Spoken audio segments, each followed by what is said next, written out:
Hey, Book Sleuths. I'm Frida. And I'm Casey. And this is the BSXOXO podcast. Welcome.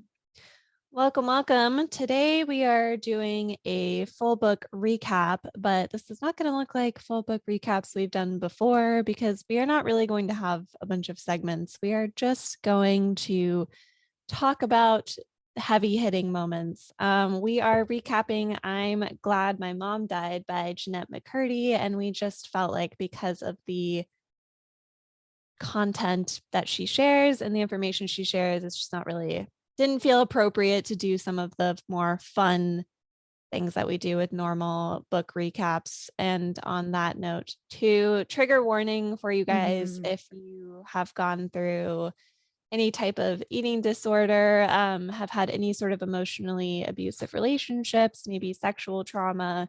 Yeah, just fair warning before we get going on that stuff. Yeah. And to even add to that, so I'm like looking at a list of trigger warnings on a supersummary.com. And so we've got emotional abuse, alcohol abuse, eating disorders, mental health, some sexual and abusive language. And so, yeah. And on that note, too, this book, whether you have or have not read it, even listening to what we're going to discuss, I feel like it brings up a lot of gunk that we might have and maybe forgot about or disassociated with, or whatever. Or maybe you haven't gone through any of this, but you know somebody that has. It's very enlightening. It's very relatable, for some of us, but it is so heavy. And if you've listened to our previous podcasts, sometimes I put in little nuggets like, oh man, I've had like a really tough upbringing. I grew up in a very, very rough household. And so reading her book was very relatable for me. And so I think it will be very difficult for me to not, I guess, speak my truth and like my perspective of my upbringing too, and like where some things really matched up. And so saying all of this to say, we're going to get heavy. If you know me personally and anything I say offends you, that's not my intention. And life is life and it is what it is. And if I say something and you are the person that did it to me, feel free to reach out and say sorry. And I'll accept any apologies. Just saying. I like that you said, if I say anything that upsets you, that's not my intention, instead of saying like, if I say anything that upsets you, I'm sorry, because Yeah. it's like, I don't think you should be sorry. Like these are real things that happen to you. So that's really cool and really Thank evolved of you. you to be able to say that's not my intention instead of just the immediate. And I feel like for women, especially, we're so quick to apologize. And it's like, in that situation, there is nothing for you to apologize for. It really took a lot of effort and brain power for me to not say. And I'm really sorry for that because I mean, I don't want to hurt anyone. Whatever you've done to me, like, I don't want to hurt you. It's not like I love so much and I don't want to hurt anyone. But also, it's like, if you're upset about this, you did something wrong, man. And you just like, it is what it is. And I'm not going to be saying any names.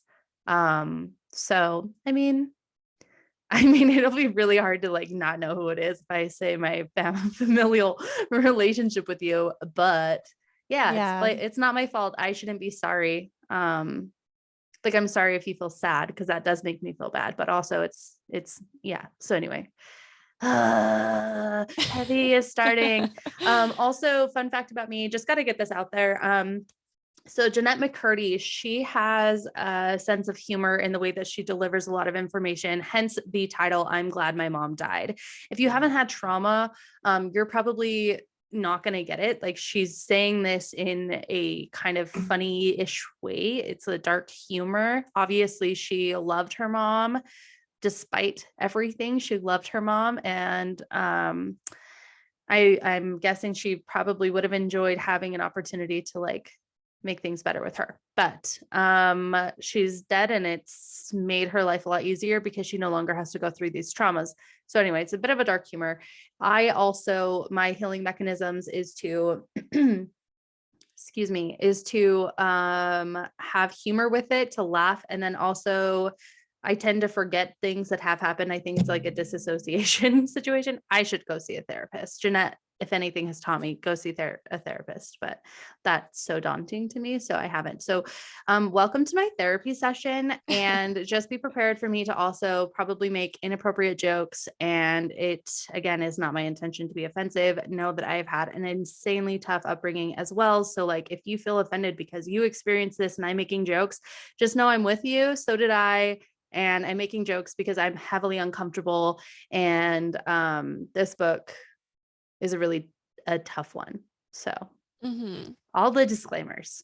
All the disclaimers out ahead of time. And for Mhm. those of you who are here who didn't read the book and just want us to give you the highlight reel, I'll just let you know really quick in case you didn't know already. Jennette McCurdy was a child actress who got famous for a show that was on Nickelodeon called iCarly.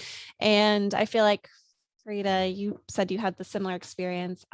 Before I read the book, well, and before there was so much hype, I was like, I don't care about who's this person. Like, Mhm. why would I be interested in her story? Like, I didn't even really watch iCarly. Like, I knew what the show was, but I wasn't interested in it. And I knew that she was like the blonde girl, but I was like, anyways.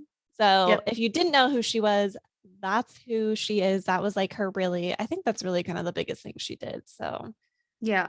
um, And she was in a few other things too, but she didn't really have a passion for acting. That was all her mom. So I think as she got older, um, I mean, she did. As she got older, she stepped away from it. So she's only, how old is she right now? 26, 28? no, she's in her 30s. Is she? Oh, Mhm. shit. I could have sworn she said she was 28. I was watching an interview yesterday because I was like, Oh. okay, hang on. We're going to fact check this. Jennette McCurdy. Okay, She so is 30. okay, she's 30. And the book came out in 2022. Okay. So I know in an interview she was like, I know I'm writing a memoir and I'm like this year's old, 30 years old. And maybe that's ridiculous, but I'm going over like my childhood and whatever. So I think it's cool. Hopefully we'll get another one from her when she's older and be like, how are you doing now? But yeah, I did not really watch iCarly. I definitely remember seeing it. Again, I also knew she was the blonde girl, but I didn't really care for that show. That wasn't really my jam. Yeah. So I didn't really know her, but the title really grabbed me. So Oh yeah, the title of the book, not iCarly, I'm oh assuming. yeah. Sorry, yes. The title of the book really grabbed me. I mean, iCarly is pretty cute. Was that before or after iPhones? I think it was probably, well, like with the Apple thing. Yeah, I'm sure that that's partly what inspired. It's an internet show, so yeah, I'm sure it had an influence. Oh man, what's the internet? Yes, JK. the interwebs. So, well, if you haven't read this book, you could totally still listen to this if you're fine hearing about Jennette's life, because we're going to talk about these heavy hitting moments. All of these are her life. If you've been to our book recap episodes before, typically we do trivia, we put a song, describe the tone and mood. We're not doing any of that. If we cast it, oh, Jennette, wow, perfect. That was easy. Mood, heavy. Song, the theme song for iCarly, I don't know. Like the Mormon Tabernacle Choir. So like, I mean, it's just not something we can really do. It just seems weird to put a theme song to somebody's life, especially when there's so much that has changed. And so we're not doing that. Yeah. Yep. That's what I was saying. None of this isn't really, we didn't feel like it was appropriate Mhm. to do other stuff. So anyways, I think we should She's just like, get as into it. previously already said. My bad. No, I you're know. I'm just kidding. reiterating. But Reiterating. anyways, yeah, let's get into it. So, Okay. do you want to start? Sure. Wow, where to begin? So, Jennette McCurdy, she grew up in the Mormon Church, LDS, Church of Jesus Christ of Latter-day Saints. And she grew up in a home that was dirty and filthy and a hoarder house. She slept in the living room with her grandma and grandpa and her brothers and maybe her mom, don't recall. Um, because her bed was so filled with stuff, she couldn't even sleep on her own bed, even after she made lots of money and could afford to buy like a bunk bed or whatever. That ended up quickly becoming filled with stuff as well. So again, off to the living room she goes. So it's really sad because that is something I do relate to a lot as well. And even my brother, I remember he never had a bed. He always slept on the couch. It was so weird. We would move to an apartment.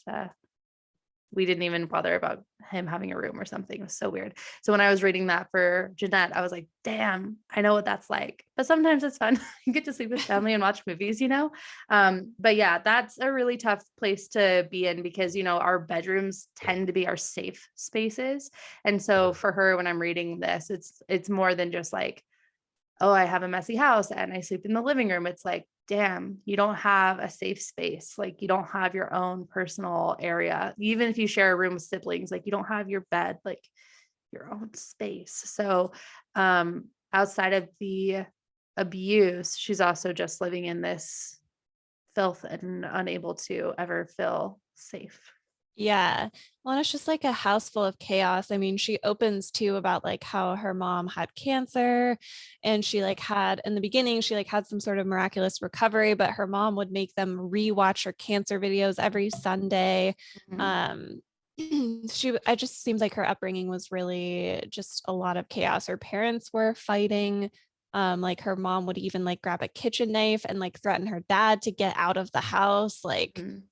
there was just so much going on that I'm sure, yeah, the hoarding and everything is just Yeah. adding to everything in her life being like just Mhm. overstimulating. For And sure. yeah.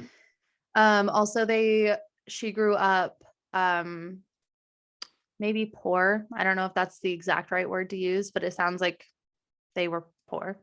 Um, so poor, boarding house, judged a lot, obviously. I feel like she said that they lived in a decent neighborhood though, but like their house, wow, my voice. Do you Um, recall? You're nodding I towards don't. it. I know that one of their grandparents, I think, had bought the house and they were like making payments or something Mhm. that way. And she missed they were missing payments constantly. I don't remember if she said what the neighborhood was like, but I mean, I think maybe she was in a Mormon community. I'm not sure. Um, but I don't remember her talking about the neighborhood. So I guess I cannot Okay. say. I was remembering something and it could be just my own projection because I remember like, you know, also we would sometimes live in a nicer house, but then it would just be destroyed. And so I think for me, I was like relating a lot of me in her, and I was like imagining she lived in that. So I don't remember if she said she did or if I just projected my own thoughts onto that. But yeah, so she was LDS. There was a lot of stuff surrounding that as well. She really wanted to be an active member, go to church all the time. If you become inactive, that's like a huge deal. It's like you kind of get shunned. It's an entire familial type atmosphere, except a very judgy kind of vibe, which is not great. So anyway, I know there was a lot of stress for her not wanting to leave the church and then also wanting to be the best she can be. So there are moments when she's waiting to be able to speak to the Holy Ghost. So just a tidbit. So I'm in Utah. I was Mormon for a little while. When I was 12, I think I was baptized Mormon, and then I left the church maybe 5 years ago, but I was never really active. Like I would go for a little while, but I mean, I was baptized in so many different churches growing up. So I don't know. Mormonism was the only one I had to actually convince them to remove me from their records. But with that being said, just to give some insight on this, because this is kind of a big moment where we get to find Jennette like has OCD. So with the LDS church, there's Jesus, there's God, and there's the Holy Spirit, and they're all three different entities. And so the Holy Spirit or Holy Ghost, that's the one that will stick with you. when you're going through a hard time, like they're kind of the angel on your shoulder. They help guide you, stuff like that. If you're in a bad situation, they leave you. They don't stay with you because they're so holy. They can't be in that negative atmosphere, which is totally different from other Christian religions that I grew up with. It's like 3 in 1. And then the Holy Ghost is always with you, even in dark, because it's there to keep you safe. Whereas LDS, it's like, nope, you need to stay out of dark places. Otherwise they're going to abandon you, kind of thing. So for her, she's trying to stay good and light, keep the Holy Ghost. She wants the Holy Ghost to speak to her. And she's thinking, because she's young, she's thinking it's something that actually physically speaks to you, not just something that, you feel, but something you can actually hear. So at some point she does start hearing the Holy Ghost speaking to her. And Casey, because you read this book most recently, can you retell us like the types of things in her mind the Holy Ghost was telling her to do in order to achieve whatever it is she was trying to achieve? Yeah. Well, yeah. So before she got onto iCarly when she was younger and like booking commercials, or her mom was like trying to get her into all of these auditions, I think it had occurred to her that maybe the Holy Ghost could help her get these parts, because her mom would throw these huge tantrums and cry if she didn't get these parts, and like was constantly worried about like how she was looking and how her daughter was coming off. And I think because of all that stress, because she had learned about the Holy Ghost, she started relying on the Holy Ghost, or thought that maybe her OCD thoughts were the Holy Ghost. So she had like a moment, I think, where she thought that the Holy Ghost was telling her to do something like 5 times. Like, so she got into these weird OCD, like tick type things. Like, if I do this thing 5 times, then I will get the part. But instead of like it just her registering, like that's just kind of a weird superstitious thought she had on her own, she was like, oh, that's the Holy Ghost telling me I need to do this thing. Mm-hmm. So that's, I think, where it started developing, because I think she ended up getting a part after like doing some of this OCD stuff. So it was reaffirming, see, the Mm-hmm. Holy Ghost told me to do these things. So like now I need to make sure I keep doing them to make sure I get parts. And even if it didn't work, that didn't break the habits. I think she What am was I so, doing wrong? yeah. And she was so young, and it was hard to put the pieces together, especially when you have such a manipulative mother, like so obsessed with you doing something you're not even sure you're interested in, and like so obsessed with pleasing her that maybe she just felt like that was the only comfortable place in her mind that she could fall back on, instead of like, maybe considering like, is my mom not going to like me if I don't get these parts? Like, I think maybe it was a way to safeguard herself from Mm-hmm. some upsetting thoughts or realizations about her mother so young. Yeah, absolutely. So I wanted to pause and just say, if you're still here and you're LDS and you're mad at me, I'm sorry. I can't like, I mean, I know we just discussed not saying I'm sorry. Um, just, I just wanted to say, like, I think that any LDS person also knows that the Holy Spirit doesn't actually speak to you. It's all about the feelings. And I think any other religious person also feels that same way. So maybe that's fine. But I don't know why I just like had this moment. I was like, oh, I just feel like I don't want people to hate us, because I'm not hating on the Mormon religion. Like, I was Mormon for a while, and whatever you want to choose is great. My husband's family, they're all Mormon, and I love them so much, and they are, great. But there is a lot of like contention within the church and leaving the church and staying in the church and making sure you're doing everything right. So anyway, wow, had to pause, had to add that in. I just am like, people listen to this. I mean, they might not, because we swear. So maybe I'm fine anyway. We are marked as explicit. So Yeah, and that's not to say like, I don't know, there are some people who are Mormon or LDS, and they kind of have like evolved with the times too, where like they're not mhm. as restrictive, or they're not as freaked out about things, or they don't try to freak people out about things. I don't know. I guess I don't know enough about their religion, but I mean, yeah, we do not have like a problem with people being Mormon, and everyone's always in a different situation. So I think that, yeah, you should feel like you get to share how like it didn't work for you, but it was just a very specific set of circumstances and people and community. So that's not to say that like we think everything's bad, but yeah, it just wasn't for you, and that's okay. Like, it doesn't have to be for you, and you can still like people, and we can still like people who are Mormon and it not be for you. So I think, Absolutely. I feel like you and I are very good at it's okay if we have totally different opinions and we're good with that. As long as we can all be respectful and whatever. Exactly. That's Yeah. the biggest piece is the respect part. And as long as you're like not hurting anyone else, then we can think different. It's fine, I promise. Okay, so unpause. So she ends up getting a star. What was I gonna say? She ends up, going on iCarly. What was her character's name? Do you remember? She's a Sam. Dam. Sam.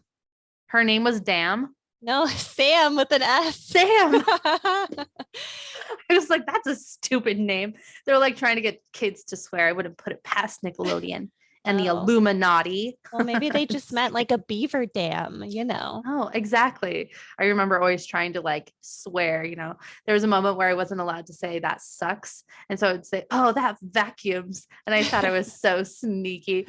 And I remember one day I'm like, hey, mom, do you know what I'm saying? She's like, yes, Frida, I do know what you're saying. And I don't like it.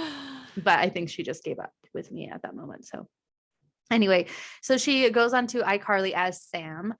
She's Miranda Cosgrove is in there with her.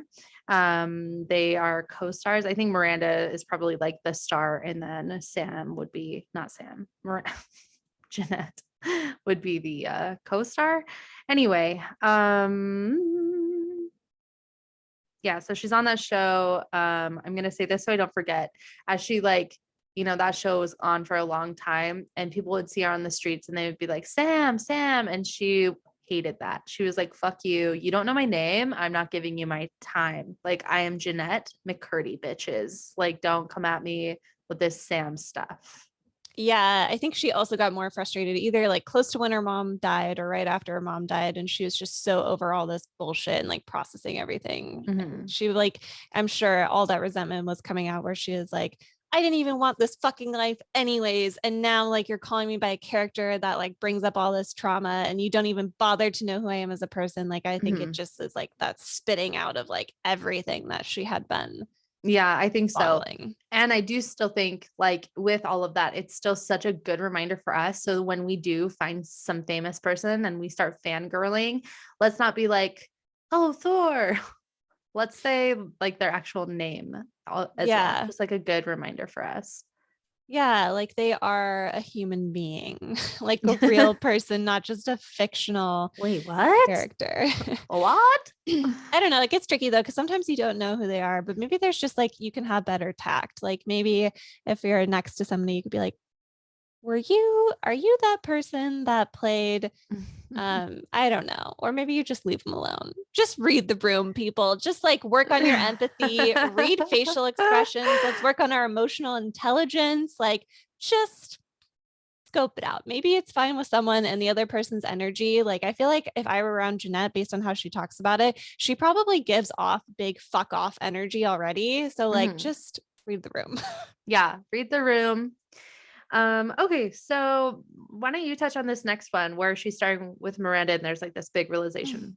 Yeah. So when she first gets on set with Miranda, she has this realization. And I think it took them a little bit to become friends because they're both pretty shy and they ended up developing a friendship over AIM. But her first. Wait. I'm sorry. What is AIM for us non-millennials? Oh, right. For you youngins. Okay. It is the AOL Instant Messenger. Okay, guys, this is like before. I mean, there was texting, but whatever. Barely. Yeah. Paper text. Yeah. Anyways, it was a way to communicate online with other people that was really popular back in the day. Fun AOL. fact. Oh, do you remember? Oh, no, not fun fact. I was going to ask you, do you remember what your AIM username? No, probably BHA or something. I don't know. I or like, yeah, I don't know. I do not recall. I think at all. Mine was what's up 8734. Cute. I feel like mine might have been something like XOXO something because hello, I'm 32. Gotta stick with that XOXO. I just remember always trying to be really cute. Like my MySpace, I figured out how to do like that back end like coding to make it look cute. And I would always try to make the coding where we copy and paste code and then like but I would also figure out how to like do it myself too. Yeah, but I mean that was a fun gateway into some pretend coding. I mean, it is still coding. It's just some copy. Don't belittle my MySpace designing. We weren't writing the code. Okay. Let's just like put it out there, but it felt like we were pretty cool. I would like copy it and then like find ways to choose my own colors so that, because I remember people would get pissed if they're like, oh, you stole my like design. I'm like, no, I didn't. Nope. Hard pass. Did not. Look, mine's pink. Yours is orange. Ew. Ridiculous. Ew. Anyway, so AOL was like the Google, I guess. Like it was pretty big. Yahoo, AOL, stuff like that. So we had our chats. Oh my God. And dial up. Memory lane. Do you remember when you had to watch music videos on Yahoo Music? I don't know if I remembered using Yahoo Music to watch music videos. Oh, that was pre-YouTube. No, I know. I don't know what I was watching music videos on. Maybe I just wasn't watching music videos. Yeah, maybe. Maybe you weren't as cool as I was. Clearly. Anyway, sorry. So AIM. Speaking of cool though. Oh, okay. yeah. So when she first saw Miranda, she like really thought that she was like, oh, she's giving off like cool girl vibes. She's like leaning on the like, I don't know, by the stage, like with a Coke in her hands. And I think she had noticed like right off the bat, like she was more independent and thought that was really interesting. Like she would go get lunch by herself or like go to the store, and she was like, whoa, I couldn't do anything by myself. Like my mom has to go. I have to ask my mom. And Miranda just had this freedom that she didn't have. And I think that that was one of the first moments she realized like, oh, maybe not everyone's mother is like really obsessive and controlling over every single thing they do. It wasn't like a big moment, but like I feel like it was the start of her beginning to see that like her mother is like over controlling. Yeah. Well, and I had a moment like that too. I was 17. No, I was barely 18. This is ridiculous. I was barely 18 and I walked to a gas station with my friend who I had just recently met. And she was like, yeah, I go to this gas station all the time. I'm like, you by yourself? Like, that's not safe. And anyway, you have to like cross a 4-lane road, but there's a crosswalk and at a light also. And I don't know, like she had to walk down the block and then cross the street and go to the gas station. And I was like horrified. And I went with her and I was terrified the entire time. I was 18, but I mean, like when I was 15 and stuff, I was allowed to go hang out with my friends and we would do stuff like, we'd walk to the grocery store, do whatever, but we were a pack. There were like 5 of us. So like, I don't know. It's just wild. I also, when I was seeing that in the book, I was like, dang, I remember like, being surprised of independence, and it was never for me. So I would be interested to hear from Jennette. If you're listening to this and you want to tell us, please do. I would be interested to know, like, Jennette, did you know that your mom was being controlling, or did you just think that, wow, Miranda is like really putting herself out there and it is not safe and she's risking her life, and how reckless is she? Because that's how I felt. Like, wow, reckless. That's interesting that you bring that up, because I was just going to say that I felt like when Jennette was recounting everything that her mom had put into her head, like it didn't actually seem like Jennette was afraid of things. I think that her priorities seemed so wrapped up in pleasing her mother and doing everything her mother wanted and like keeping her mother happy, because when her mother wasn't happy, she'd have these crazy fucking episodes that was like really disruptive. So to me, even as she got older, I didn't seem like she was talking about how she was afraid of stuff. I think it was just always in the back of her mind that she needed to please her mom. And if she didn't, it was all wrapped around her self-esteem. Like she was a terrible person or a piece of shit or a slut or whatever it was. Like it seemed like whatever her mom did didn't create fear. It just created this obsessive need to make her mother happy and like in a calm state. Interesting. Okay. So it's a little bit different for me, because I feel like for me, it was like a lot of fear mongering. And I don't think it was intentional to like, oh, let's scare my daughter so she doesn't do anything. I think that my mom was just also really scared as well. She was just scared of things. So Miranda goes across the street and gets her food. And Jennette's like, what? Yeah. You can do that by yourself? Are you sure? But wait, we're allowed? Your mom's fine with that? Yeah. And then they become like very best friends through AIM. And Then what happens next? Well, then this show starts to go on, and she's obviously getting older and she's starting to develop into a woman, Mm-hmm. a teenager. So she starts developing breasts and she's like really panicked about this. I don't know, Frida, maybe you can talk about this better than I can. I know her mom was like really obsessed with like eating and stuff like that. So she went to her mom and she was like really freaked out about not being a kid anymore and like went to her and was like, what do I do about this? Like she's getting boobs and it's making her uncomfortable and she wants to stay a kid. She desperately wants to stay a kid. So her mom like tells her, well, you know what we can do is we can start calorie restricting instead of saying like, or thinking from the mindset of like, what would be healthy for my daughter would be that she stays nourished and can develop healthily, not like fuck up everything. Anyways, I'm curious though, is staying a child or like the desire to not want to grow up, do you think that has any influence from the Mormon religion, or do you think that was just her mom? No, I would say that was probably just her mom because, like, in the Mormon religion, too, I know for us women, we're taught how to be good wives and stuff and like repopulate the earth, like have large families, stuff like that.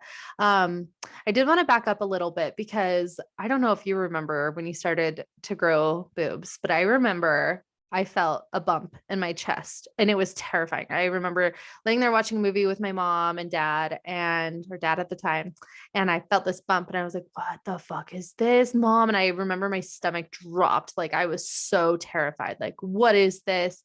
Anyway, and then she's like, oh my gosh, you're getting boobies, whatever. And she was so happy for me and whatever. So totally different experience from Jennette. Like, my mom's like, you're going to grow up into a woman, like it's starting. And I remember I would get a red marker and color on a pad to pretend I had my period because my sister's 4 years older than me. So I'm like, I want to be like my Oh, sister, I want boobs. I want my period. Little did I know. Anyway, like to that's all of it, like bras, periods, all of that stuff is like not comfortable. Um, so, but like with Jennette, and correct me if I'm wrong, because again, you did read this before or most recently. So Mhm. I know my memory can be shoddy. But I'm remembering she feels this lump and she's scared that she has cancer, like breast cancer, like her mom had cancer. So I feel like she went to her mom, was like, Mom, I think I have cancer. What's happening? I'm dying. I'm gonna die. And she's like, No, you're just becoming a woman. And then Jeanette's like, Oh, and then her mom is the one that's like, I know how to fix it.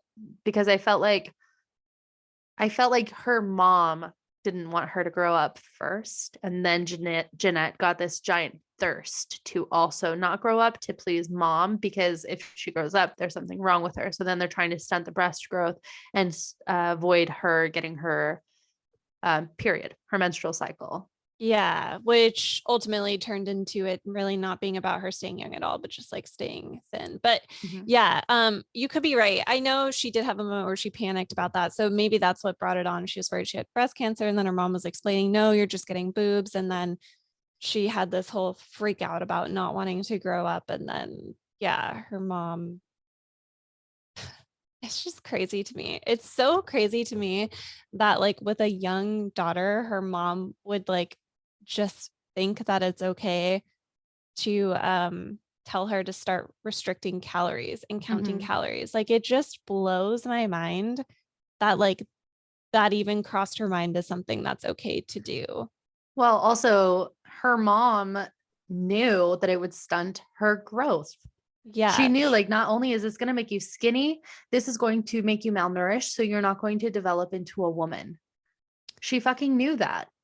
And it's also crazy too because her mom had this cancer battle that was on and off for years. Like you would think that like she would not want to mess with her daughter's health and like Mhm. she knows that stunting her growth. I mean, she could not have known that stunting her child's growth is she didn't think that was good for her. So it's interesting she had this health stuff going on, but like she couldn't in a way, like it seemed like she couldn't give two shits about her daughter's health. She was just more concerned about how she looked. Right. Well, and I mean, honestly, if her daughter had developed some major medical issue, that is so exciting for mom because now she has another thing to pour me over.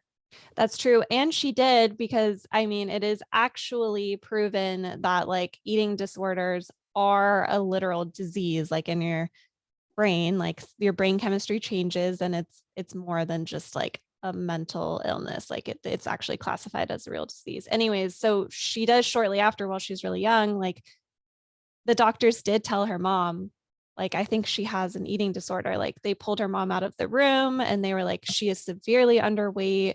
And we think it's possible she could have an eating disorder. And you would think that like a doctor pulling a mom out of the room, like in a concerned voice, like saying this is a problem, would maybe like jar her to be like, oh fuck, like, okay, yeah, maybe I like took this too far, or like I Mm-hmm. wasn't thinking, like I got too obsessed about something, but instead she just like ignored it and kept Mm-hmm. pushing Jennette to not eat anything. Like she was even obsessing. I remember they were in the car and like got some gift basket. She was even obsessing that like Jennette couldn't eat pineapple because it had too much Right. sugar. Right. Well, I mean, also, as I'm an adult now and I obsess over shit like that too. Like I was obese, I don't know, 6, 7 months ago. And longer than that, wasn't it? And then I lost 30 pounds. Then I'm like, I'm not obese anymore, but I'm still overweight, you know? And I just know now I have created like nothing to that level of, eating disorder, but I have like, I'm consumed with like, can I eat this? Can I not eat this? And like freaking social media, it's like, I'm like, oh, I finally found a healthy meal plan. And they're like, don't eat rice. It's bad for you. And I'm like, motherfucker. So it's like, Yeah. don't eat the pineapple. Don't eat this. Don't eat this. And then other people are like, eat this, eat this. Like, I don't know. So anyway, I feel like as far as like the mom goes, she was already into like this yo-yo dieting, anorexia, stuff like that. And so then it's like, yeah, pushing all of that insecurity and confusion onto your child because you really don't know. Do you remember also she was going to like dance classes and the moms there were also talking about it and saying, hey, if you need help, like let us help you. Or I don't know if they talked to Jennette or the mom, but Jennette overheard it and was like, oh Mm. shit. So not only was the doctor being like, yo, we got other moms being like, yo, like this is not cool. And mom fucking knew. She knew what she was doing. And for real, like I swear to God, if Jennette would have had some sort of terminal illness, mom would have probably been like excited about it I doubt internally. it, because her mom was so obsessed. Okay, so in a way, because she gets to take care of her, yes, but like if it was cancer, it would take away her hair and it would mess up how she looks. Her mom would literally like wail if her daughter didn't get a part because of how she looked. Like she wasn't the right look. Like she was so obsessed. And I remember distinctly there was one role she didn't get because like they said she was too pretty. I think it was like some sort of Grey's Anatomy role, and that Jennette specifically said that was the one time her mom smiled instead of like being upset she didn't get the role. So So dumb. I think I you're know right. she was And like, obsessed with the beauty, but I just am saying her mom's personality is give me all of the attention, but she is used to getting attention by having some like negative situation happening in her life. yeah, I think you're right. I think that she would have She would taken, have milked it. she would have milked it. She just would have preferred that it was an illness that wouldn't affect her appearance. Of course, because why would we want ugly children? Like, come on. Come on now, get it together. God, I'm so sorry, Jennette. Um, Like I had a lot of issues with my mom, and there were a lot of really wonderful things about her, like a lot of really wonderful things about her. And I mean, but there's a lot of Jennette's mom and my mom too. And so it's like very conflicting because I'm like, my mom, and I wonder if that's how Jennette feels too. It's like, not just because, okay, let's also talk about this. So, moms are our moms and we love them and like we have to love them. They nourish us, they grew us in their belly, or if you're adopted, they're still your mom. Like it's your mom.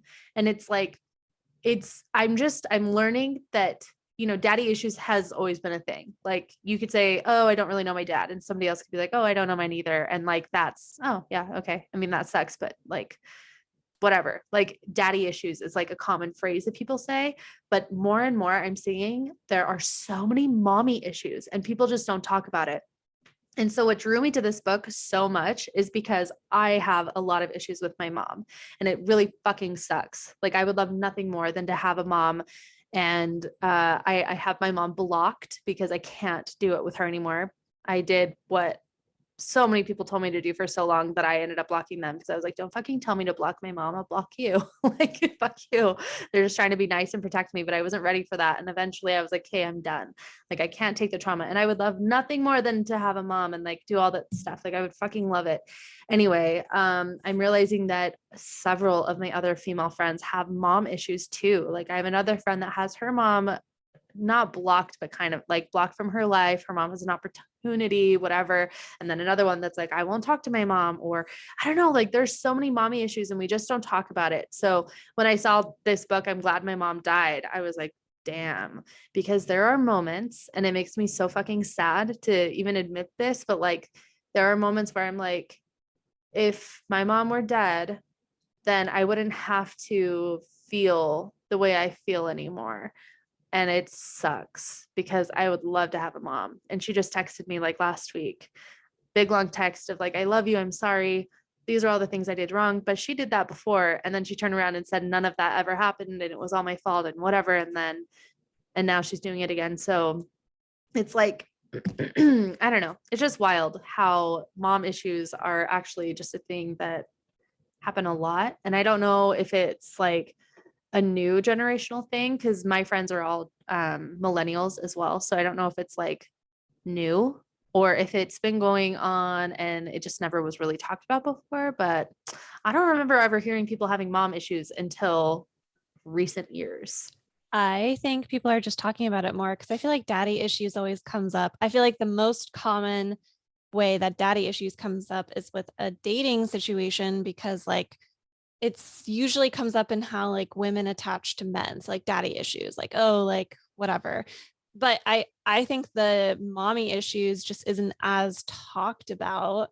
But I think it is a real thing. I know there are lots of women in my life that are older than me, different generations, that have all had really challenging relationships with their mother. Not all, but like there are lots of struggles there. And I don't know what that is. Like, I wonder if like being the same gender, like creates different tensions. Like, is there almost like, I don't know, but I don't think it's new. I think it's just maybe new that we're talking about it. And again, like, yeah, I think it's just something that people are opening up about more.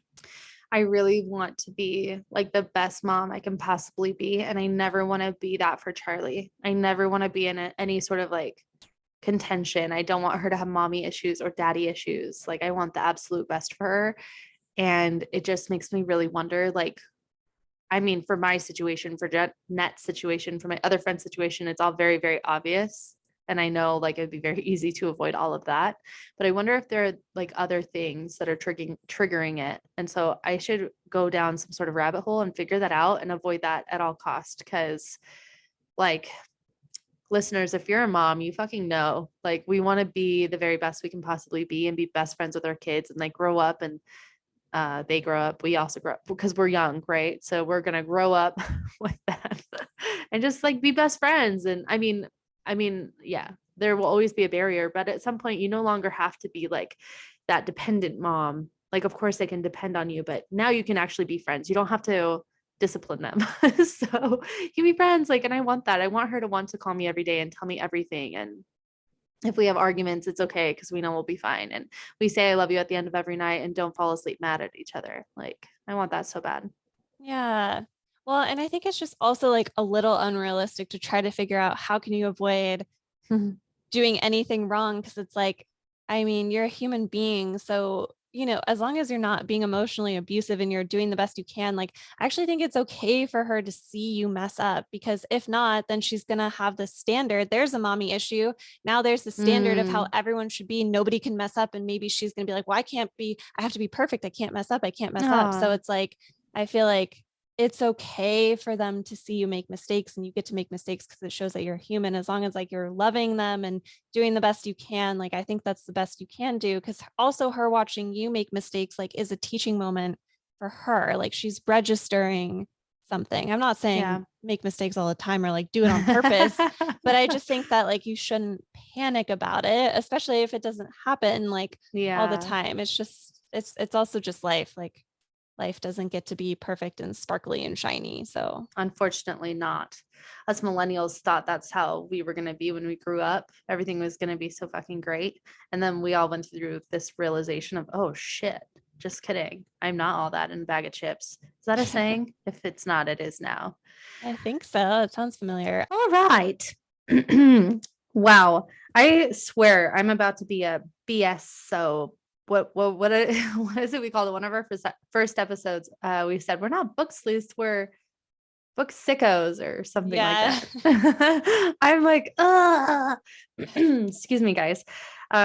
So moving on to our next heavy hitting moment. Okay, she's gotten older and she's hanging out and she's still like, you know what, actually, maybe we should touch on this. God, okay. Two things. She meets a guy, okay, but her mom is still bathing her. At some point, her mom stops bathing her. I thought it was 18. Casey thinks it's 16. So we're going to say it's like at a very inappropriate age. Her mom is still bathing her. Also, her brother's present and whatever. So I'm wondering, was she dating this guy while mom was still bathing her? Or was it after? Um, We should definitely hit on both of these moments more deeply. I just like, that's my question first. I think that she didn't really start dating until she was 18. Um, so yeah, I don't know. Cause I mean, her mom didn't know. Anyways. Okay. And I think, yeah, I don't know. Are you thinking that that's connected or? No, I guess I was just thinking like you're dating someone, maybe you're doing sexual type things with them, which we know like she stayed a virgin for a long time. So I don't know. So okay, heavy hitting moment. And maybe this is out of the order we wrote it in. But mom bathes Jennette in the shower and also with her brother. Her brother is there with her older brother. So her mom is bathing these children together. Sounds like she's also bathing the son. But this is Jennette's story. So she's bathing her inappropriate age. She's also bathing her in front of her older brother. She's also doing vaginal exams, which I wasn't clear if mom was doing that in front of the brother or not.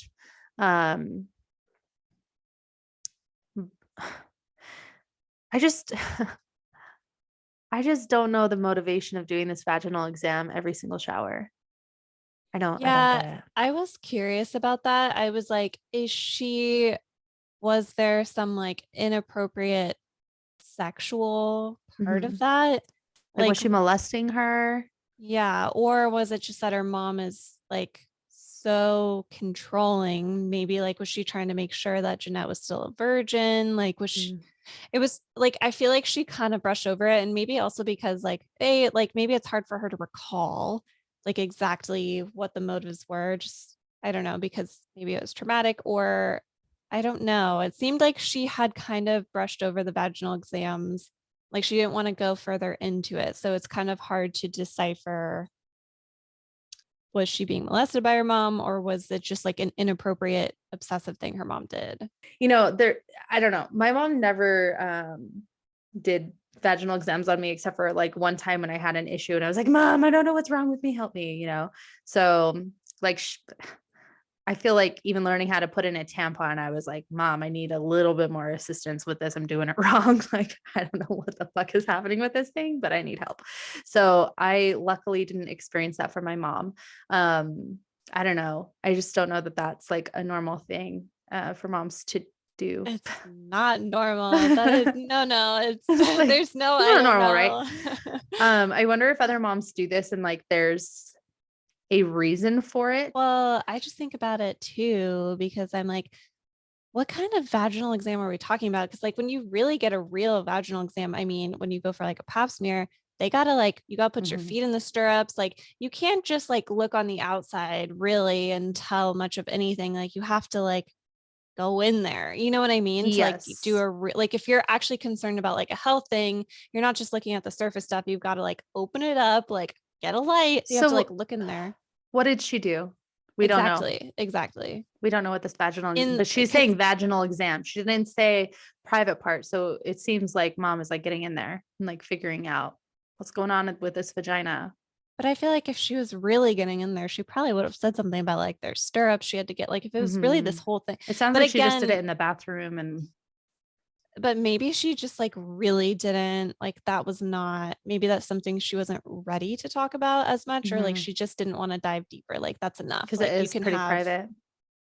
this bit and like I'm not giving you anymore. So Well, another thing too, again, sorry. So like for me growing up, like in the abuse and stuff, I didn't realize that it was wrong.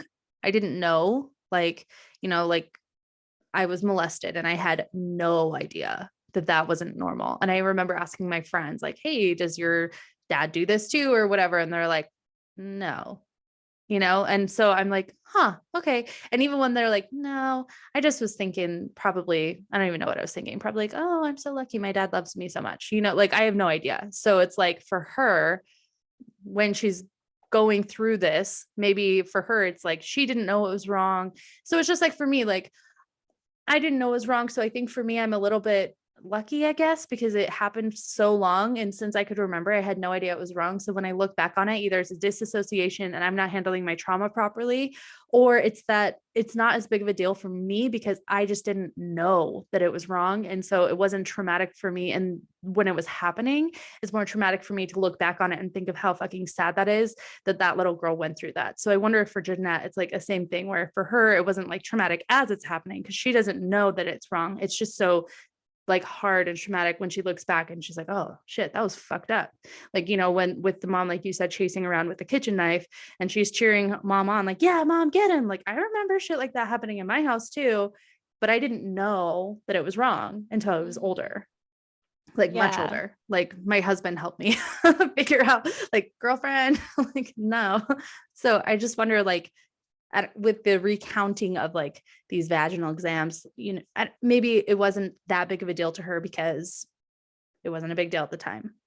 yeah. I Yeah. I think that's very true. Yeah. It just could have either been like a quick vaginal exam and like that's that. And like she doesn't think of it as a big deal, or it's really sensitive and she's not ready to talk about what that entailed. Yeah, exactly. Well, and like I would never go into details with what happened to me. Like I could just say, hey, this happened, boom, move on. Like I wouldn't feel comfortable going deep into stuff like that too. So it could be both. Yeah, it is interesting though, because I mean, she clearly did go deep into other things that were like really personal. And yeah, like the word slurp was used. And I was like, whoa, I was not expecting smut. Not that it's smut. She's not talking about slurping like a Slurpee from like 7-Eleven. Yeah. She's talking about a penis. Talking about a moment with a penis. Do you want to talk about that? I guess maybe that's a good segue into this moment. Yeah, we've been talking about vaginas. Let's go ahead and talk about penis. Peni, let's move on. If you will. Oh, is that really actually the plural? No, of course not. Wait, it could be. Is it penises? Probably penises, but I'm going to say peni. Fungi, fungus, funguses, fungi, peni. I'm curious. I have to Google penis plural. Can we like put that as a poll on our Instagram? Is it penises or is it peni? Click ban. It's penises. Okay, well, it's peni because it's more fun. Oh, it's funny, but people also ask, is peni a real word? Love that for us. So, okay. Heavy hitting also moment. A penis type of botany, a member of the pine family. Okay, sorry. We're just trying to lighten it up a little bit. Yeah. Okay. Actually, this is the same heavy hitting moment. I went on some sort of fucking tangent as I do. So, we're still on number 4 out of 12. So, oh, right. Because okay. Yeah, no, but it was correlated. Okay. So she meets this guy, through work, however they met, we don't remember. He's an industry guy.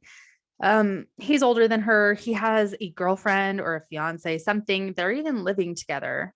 And he starts seeing Jennette. And the first time he picks her up, so she's living in her own apartment now. I remember this. So she's like living across the way, right? Because he picks her up from her apartment the first date and he's like Oh, maybe. drunk and driving. They were together for a long time. I can't remember if she was on her own or not. She might have been. I know she Whoops. didn't start dating till she was older, so that is very possible. He Didn't was they much. like talk a lot and then eventually they finally started dating and he was like, I'll leave my girlfriend or something like that, Well, maybe? and I think something that stood out to me too is like he was in his 30s and I think she was 18 or 19. So there's Gross. like an age gap, which actually I have had that age gap before. But Oh. anyways, go on. Oh, we're not going to talk about it. Okay. I hear like black meat. It's No, okay. no, no. We'll get into, we can talk a little bit about that. But you Okay. finish where you were going with this. Okay. So she meets this guy and they, they're talking, they're flirting, they're friends, whatever. But then eventually they start dating. She's living in this apartment, which is a whole other thing with mom trying to sneak into this life of hers, and not allowing her to grow her wings and be a mature woman. Anyway, we're talking about the date. So he picks her up and his door is like broken something. So she has to like climb in somehow. I don't even remember what that looked like, but she had to climb in and he's like driving drunk. And is this when they go to a hotel room? I don't remember. I don't know, but they start dating. It's kind of weird. It doesn't sound good. Like it doesn't sound cute at any of the moments that she's described. There's not a moment that I'm like, oh wow, what a cute couple. Like the whole thing. And like, wow. And it could be the way that she narrated it. Also, like the way she wrote it out is from her perspective. So I don't know, maybe he had a cuter perspective, but Jennette's like, I'm going to stay a virgin. I don't want to have sex. He leaves his girlfriend. He knows it, but she's like, Jennette's cute. He's probably thinking he can talk her into it, whatever.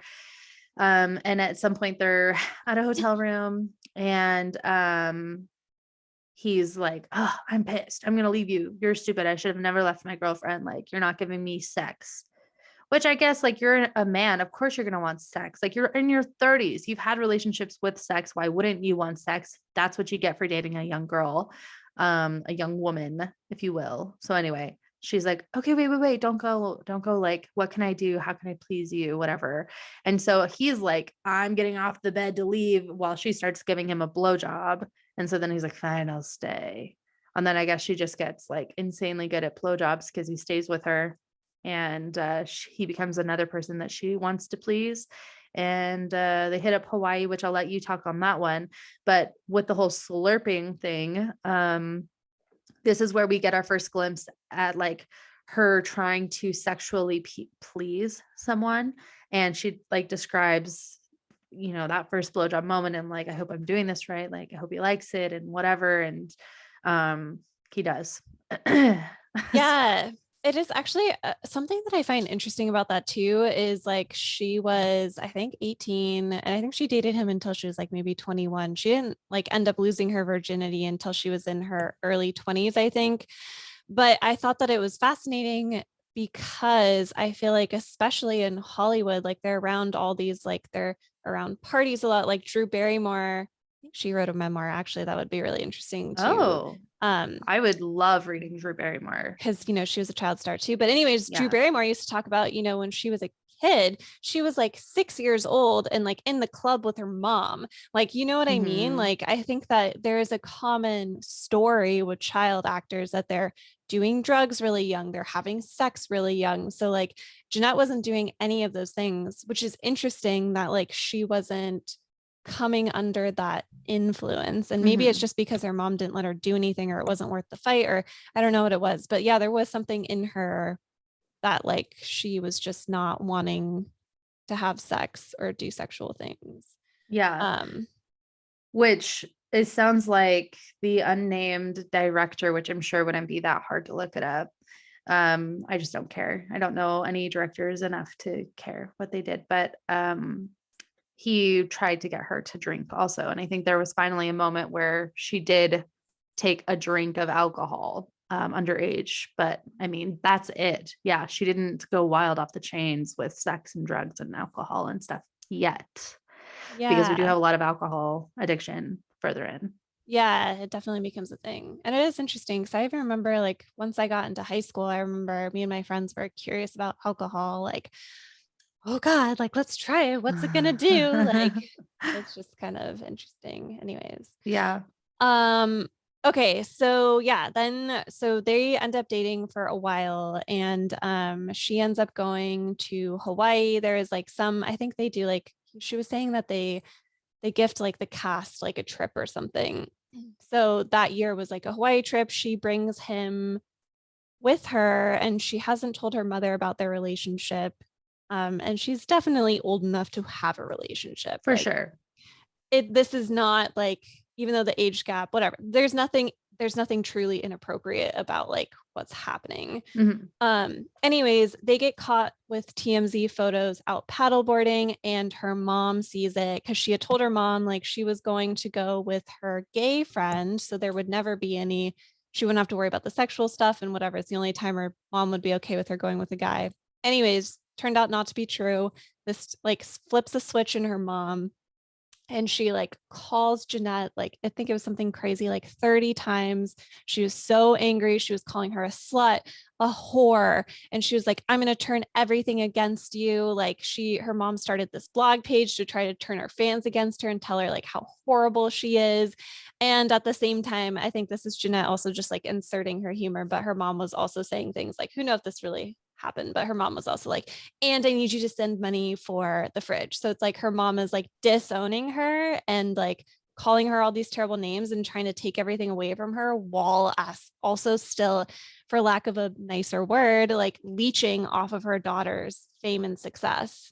Oh, I'm And sure that actually happened. I'm like so confident just from life experience that I'm not um famous yeah, and I yet. think there was like one, the only, yeah, like one of the redeeming things she did say about this guy is like when they were on that trip, he did encourage her to put her phone in that like safe and keep Mhm. it away for a couple days. So he did like, she was able to not have to be in this toxic swarm of her mother. Mhm. Yeah, exactly. I think it's cool she was able to avoid that and do that. It's really fucking hard to put your phone down when you love someone so much and are like so involved in that toxicity. I like I said, I had my mom blocked. That was really fucking hard to do. Um, so I imagine like she picks up her phone after this kind of attempted reprieve because she's probably obsessing about it the entire fucking time. And then she's seeing all of these horrible things. Plus mom being like, also help me with money. And she's like, oh, okay, mama, I'll do anything for you. I love you so much. Like, let me do anything. I'm so sorry I'm making you sad. That's what, okay. So Frida, I have a question for you then, because I feel like I read this and I'm like, I would be angry and like I would be mad. Like that would really make me mad at my mom. Like, did you find yourself getting mad at your mom when she was doing things, or were you just like such in like I want to please her mode that you weren't even getting mad at your mom like when stuff like this was happening? Um, I would get gut wrenching guilt. I would feel horrible. I just so guilty. Like, So you wouldn't be mad at her. You would just, be mad at me. wow. Yeah. Yeah. It's interesting to hear your perspective. I hope that Charlie feels safe to like be mad at me and stuff. I fucking Yeah. love that for you. Everything about that, yeah, screams to me like my gut instinct would be like anger and Like, like mom, what the resentment. fuck? Yeah. Yeah. I used to clash with my mom a little bit. We had like a normal mother. Well, I don't want to say normal. What's normal? We had like a Yeah. good mother-daughter relationship, but I Mhm. would clash with her and I just remember it was instinctive for me to fight back against her. Like um so it's just interesting to see her be so submissive to Mhm. like her mom's behavior because I was always like more like this with my mom. Just Yeah. not again like nothing serious, just more like I wasn't instinctually wanting to submit to her. I was instinctually like, I'm gonna fight you on this. I want my way.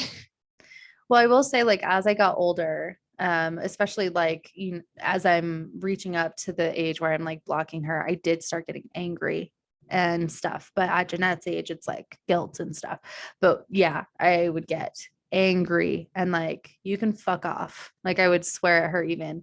And I don't, it's not my thing.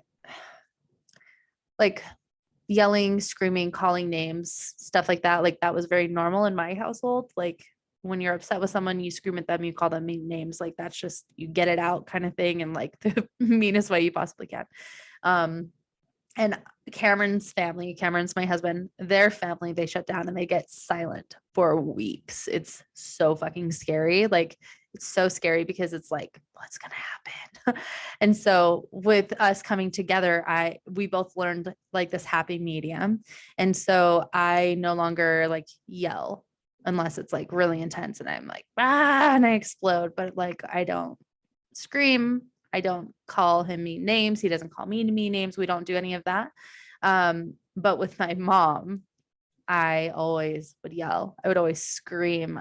Like it was like when I finally got older, I was like, I can't do this anymore. Like we're fighting all the time. Like you're ridiculous. Like I could see the manipulation, but then I would feel so horrible about it. And like we would call her like the master manipulator. Like she just is so good at it. And then of course, anybody she would say like what happened, her kids are the bad guys because she's so good at like manipulating whatever situation. So a lot of the abuse like I received from my mom was so like you just didn't know what happened. It was like until after the fact kind of thing. And so I think for me, like the guilt was the biggest thing because I don't know. I just thought I was doing so wrong at the time. And then as I get older, I'm like, hey, yo, I'm done. Like, I can't do this. And so me like screaming and like being so angry, I should have ended that relationship a long time ago, but I didn't know that I could. I did not know that that was like an actual option. And it fucking sucks because I would love to have a mom to call and go to lunch with and like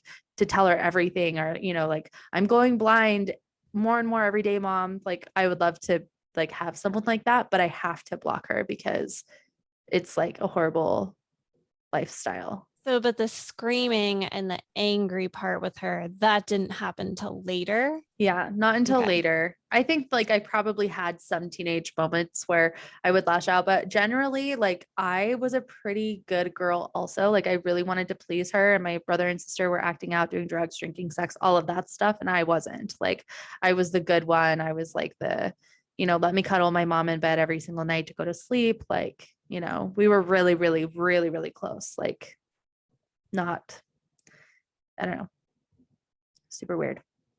Yeah, it's so interesting. It's Yeah. like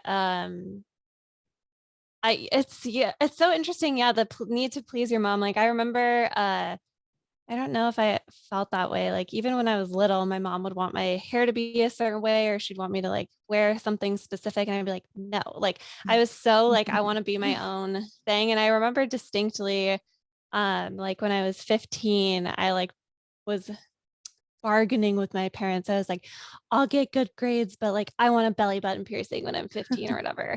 And my mom was like, no, like you're 15, you can't have a belly button piercing. And then I like flipped it around on her and I was like, I was like, is this about you, mom, or is it about me? Is it like, do you not want me to have a belly button piercing because you're worried what other moms are going to say about you? Or do you not want me to have one because you're worried about me? And she was like, oh, yeah, I just don't want other moms saying I let you get a belly button piercing. And I was like, well, see, it's about you. This is about me and what I want. You need to trust me to make my own decisions. And then I ended up getting a belly button piercing. But anyways, it's just funny. I just didn't have that, like, I don't know. Maybe it's just also too, like, I mean, I didn't have a really traumatic upbringing. So maybe they gave me the space like I needed to be able to like be who I am and like fight back and push the boundaries and like find my identity. And maybe I should just be really grateful for that. Or I don't know, maybe some people are just born less likely to want to do things like that. I don't know what it is. I mean, what do you think? I feel like you're naturally just way more independent too. Like if you're, from the beginning, you're like, no, not going to wear that. You're already like independent from the beginning. I need to I need to be clear on this. So my mom was not like Jennette's mom. Like I cannot say she was as bad as her. There are a lot of similarities, but like I had my belly button pierced. If my mom would say no, I would beg her until she couldn't handle it anymore and say yes. I was fucking annoying about shit. But there was a lot of abuse and stuff like that. So I don't want to like, my mom's definitely not great. There's a reason why she's blocked, but she wasn't quite to Jennette's mom's level. Well, yeah, Jennette's mom, I think, was extreme, but it sounds like you understand. I mean, you went through all of your own abuse and trauma, and like there were things that were different. And but I mean, it sounds like there are similarities in the sense that like the tool, like the way that the moms, your mom and her mom, were manipulating Mhm. and making her feel guilty are probably really similar, even though she Mhm. wasn't like, just because she wasn't giving you vaginal exams or she let you get your belly button pierced, that doesn't mean that like you didn't, yeah, that doesn't take Yeah. away, I think, from what you went through. It's just Yeah. different circumstance. Like they probably hyper focused on different things too. Definitely. Well, and I felt a little bad because I'm like, if my mom does eventually listen to this, and I know it's going to be hard for her to hear me like say, I would love to have a mom. Like I'm begging for a mom. And she's like, I'm right here. I'm telling you, I will be your mom. And I'm like, but you won't be. Like, I mean, you got to learn from the past, which is why it's so important, you guys, to not ban books and to teach history in class. So we can learn from the past and not continue it.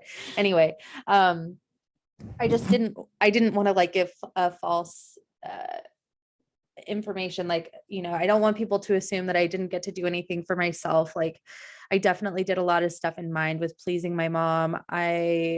Um I feel my emotions heavily in my stomach. So if I ever did anything wrong, I would get like these massive stomach aches, like so bad. Still, I still do. If my husband and I are fighting, I'm like gonna throw up because I feel so sick about it. So I'm like, can we please just like get over this right now? I cannot go to bed until we like work this out. And he's like, I need a few weeks. I'm like, halt, we will work this out tonight. We won't scream at each other, but we're gonna work it out. Anyway, yeah. So mom was not perfect, but she wasn't, she did allow me to be myself in a lot of ways too. I got a lot of pressure for singing. Like I love singing, and I got so much pressure from her, like to join competitions and to like, I don't know, like we would be at Disney and she's a social butterfly. So she would like talk to somebody in the pool and then she's like, Frida, sing for him right now. Sing, sing, sing. And I'm like, no, like I can't, like, no, I'm embarrassed. Like I have stage fright, whatever. And so I mean, like, and that's something I still struggle with. Like I have a TikTok and I'm like, oh, I'm gonna sing a little. Like I want to sing. I would love to like sing for people. I think it's fun, but I'm so scared of rejection. But my mom pressured me a lot with the singing stuff. And I remember my sister was like so jealous about it, because my mom wouldn't pressure her to like go sing. I just can sing better than my sister, like not to sound rude. We all have different voices and I could sing on tune. So, I mean, my sister can sing on tune too. It's just not like, I don't know, like anyway. So that was some pressure I had like in the stardom field. Not that I ever became a star because she didn't push quite as hard as Jennette's mom did. Like had she maybe pushed harder, we would have been famous. Thank God I not mean, though. who knows what would have happened if you lived in California? True. Well, honestly though, like I do not like as an adult, I don't look at these stars and feel envy anymore. I used to be like, oh man, I wish I was a star. I don't feel that way at all anymore. I think if I were to go ahead and like sing and actually, record an album and do stuff like that, I feel like I'd still want to keep it low key. Like the original Adele, where she would say, I'm only going to do small venues and, keep my life private and stuff like that. Like I wouldn't ever, not to like, who knows if I could even make it anyway, but if I did, I'm just saying, I don't think that I would want to like, I don't know, like it just seems so scary to like get into drugs and alcohol and never feel like you can be your own person. I think that it would be cool to be able to like have some sort of separation, I guess, like be able to have your private life too. Mm-hmm. Mm. Yeah, because every little thing you do gets scrutinized. Yeah. Um, yeah, not having any privacy. That's what's it's interesting. Well, and even now with social media, like it's not just the celebrities that don't have privacy anymore. There's all these Mhm. influencers too. Yeah. Um, Such a new era for us to have so many opportunities to grab whatever fame. Okay, so to digress. So she's in Hawaii. Her mom's like blowing up her like a crazy person, super rude, and then wants money for a fridge. Oh, okay. Well, then I guess that's it. Because I was about to go into that's a different trip. I So think we never can mind. probably move on if you want to. Yeah, we should move on. And I guess it comes up in the next one. Um, Frida, really quick. I know Charlie's probably gonna wake up soon. Are you gonna need to go soon? Cameron is here, Oh, okay. so we could finish it if you want to, but do you need to go? No, I don't need to go right this second. I just wanted to check in and make sure because I know we haven't even really, we still got a big list to go. So, Well, we don't even have to fully go through all of these things too. Like we could quickly say, like she wrote a script and her mom was like, no, or I don't know. Is there anything else like that you would rather focus in on from this list? no, I don't think so. I think once we shift gear, I think we're starting to get to that shifting gears because she is going to start spending less time with her mom, especially when she moves to Toronto, new boyfriend. I don't know. I guess Okay. I don't know. I Okay. guess we can just see what happens. All right. Okay, yeah. So next heavy hitting moment. She and boyfriend end up breaking up at some point, and she gets a job to be on a new series that will air on Netflix. And it's recorded in Toronto. She meets this stunning man guy that's like hot and like is cool and like mysterious, whatever. He likes her too. They end up dating. She comes back home to California, and then he ends up going back home with her too. Um, During this time, she has developed, well, I mean, I guess she's had this like eating disorder since her mom, but she's like, it's now progressed to bulimia. Yeah, she had been struggling with anorexia and then it turned into bulimia. I think because she was when she wasn't like she wasn't spending as much time with her mom anymore and her mom was sick and I think she it turned into bulimia because she was starting to like eat her emotions a little bit and then she'd feel guilty and like oh fuck I got to throw this up. So Mhm, she was having less control over the calorie part. So then she started having these binging and purging episodes. mhm. Ugh, so sad. And so she's been having this bulimic stuff happening for a while, and he was the first one who, like, once he realized what she was doing, I think when he came back or to visit her in California, he basically drew a line in the sand and was like, "You need to go to therapy for this, or you need to get help for this," or he is like, "I'm out. Like, I can't be a part of this if you're not gonna work on this." Like he Mhm, wasn't saying like this needs to be stopped tomorrow, but he basically had pushed her to go get help. And when she started to get help for it too, it didn't sound like she was really doing it for herself at first. She was like, fuck, I just have to do this because I want to keep him in my life. And she probably has like some attachment stuff like with her mom. So it's just easier to keep him and want to please him. So I'll go for him instead of it being like, I need to go for me. mhm. Yeah, and I feel like he's the first good thing that's come to her relationship wise in a long time, if not ever. Well, I guess a long time because Miranda Cosgrove was a good one for her. Yeah. Really good friend. And then she also has the other friend that is a gay guy, and Colton, I think. they learn to drink together. And then she also becomes an alcoholic, I feel like it's fair to say. Yeah. Um, ugh, it's so sad. So this boyfriend that she has encourages her to go to therapy, so she does. And actually, I think if you're okay with it, I think you should touch on this first therapist because I felt like you felt more emotional with this one. Yeah, for some reason, I guess I don't know why. I even like tried to review it again and I'm like, I don't know why it rubbed me the wrong way. Maybe she wasn't so bad. So anyway, she starts to see this therapist named Laura who does more than just like therapy. I guess she like goes shopping with her to like help her get the right food, like meal prep. She's like very it's like therapy but like a therapist that's very involved with her life. And Jennette seems to be making like okay progress with her. But she also seems to be like relying on her kind of a lot as a crutch. So she brings her to this like award show to help anchor her so that she doesn't have like a binge and purge episode.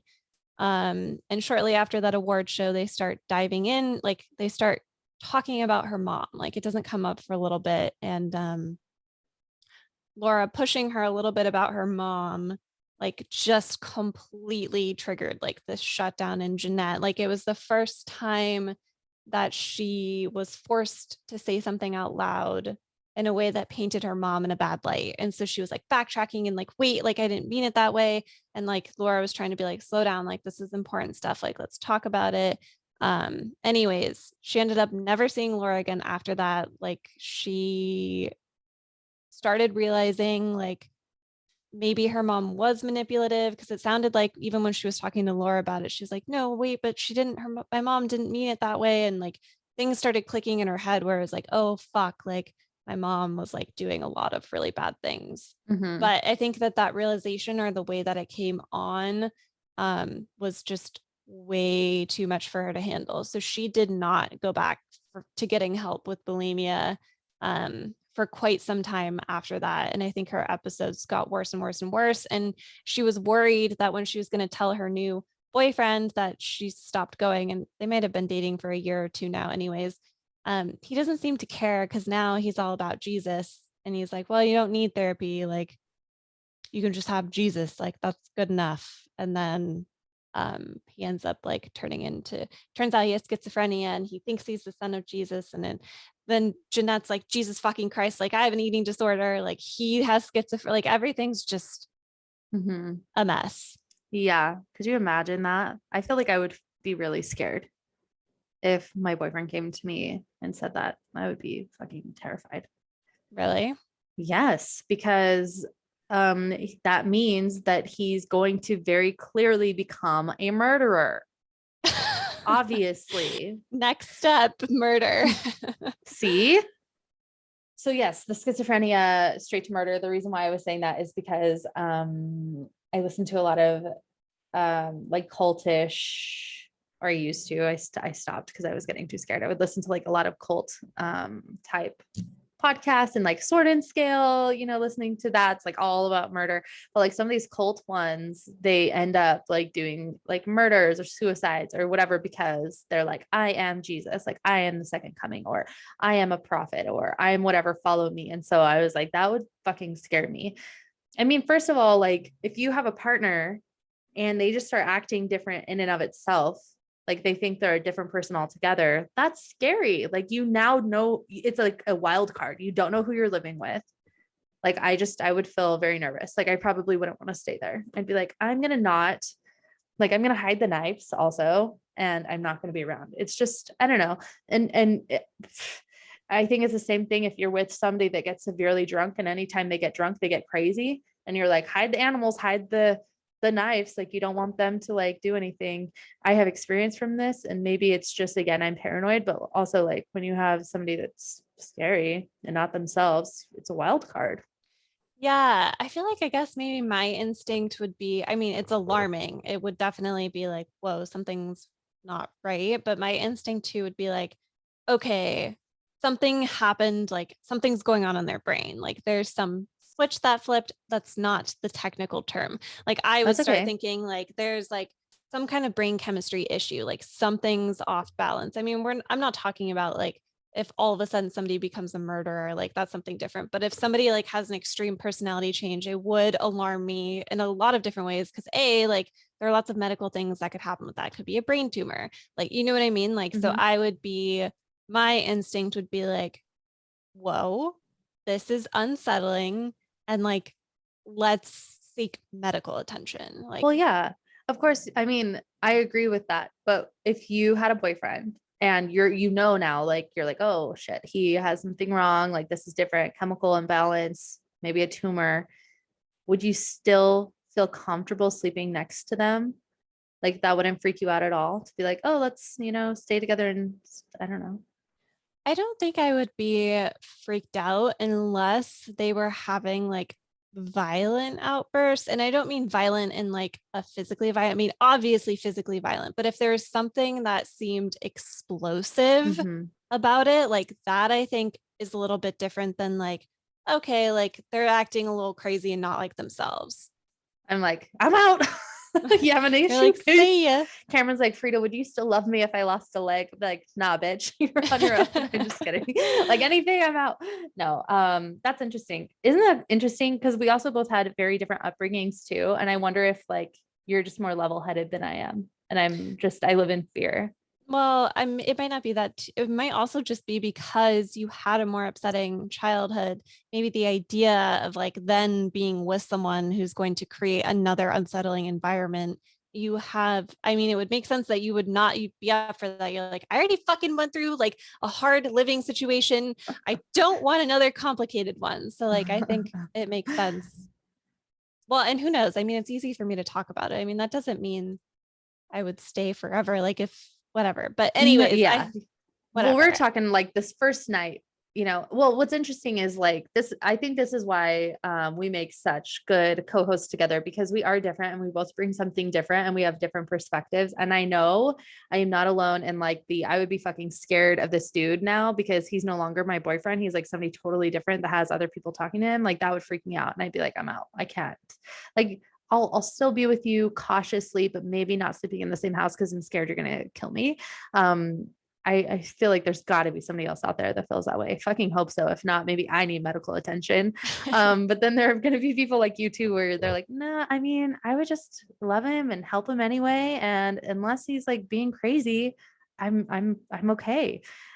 And I think Well, that I don't sounds know if great. I'd say I'm okay, but it is interesting to me though, like that your instinct is like there's a personality change and now you're scared of murder. Like it's interesting how you go from what to like it's gonna be murder. I mean, aren't those the only things like like I know I feel like I annoy some of my friends. Like when we go out, I'm like so cautious and I'm so scared all the time. Like if you and I were to go out downtown or whatever, Salt Lake City, it's like not that fucking bad. There are a lot of like there, I mean, it's not great, but it's not that bad in comparison to other places. I feel like you would probably be really annoyed by me because first of all, I can't see where shit. So I'd be like hanging on you the whole time. But not only would I be hanging on you, well, not hanging on you, like holding on to you, I'd be like trying to look over my shoulder, be like, there's a person walking behind us. They're for sure gonna kill us.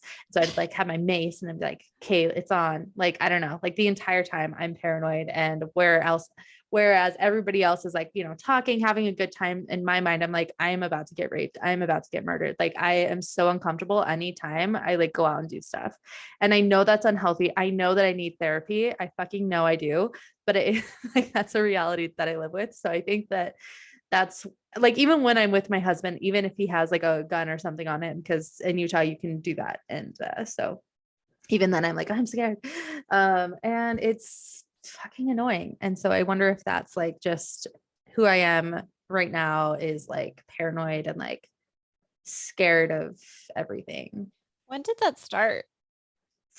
forever, Like always. you don't have a memory of an age where like you being afraid of like getting murdered or something happening like I began. was always scared of being kidnapped. I was always scared of being raped. My mom made it very clear that those are like heavy possibilities for me. Um, and then as far as like being murdered, that happened after that actually was probably within the most recent 11, 12 years, because I started listening probably within maybe 8 to 10 years ago. I started listening to Sword and Scale. And I like heard a story about like well, I'm not gonna share it, but it was like so grotesque. I had no idea people like that existed. And then I couldn't stop listening to all of these stories. And I thought murders happened every once in a while. I didn't know that it was like all the time. And so Sword and Scale talks about like the wild ones, like moms killing their kids, or like a pregnant woman going to get clothes and like somebody wants her baby, like just wild things like that. And so I consumed it like it was air. Like I couldn't stop listening because I was so fascinated, and it was just so different from what I knew was a thing. Like I knew all about rape. I knew all about being kidnapped, but I didn't consider the murder piece of it.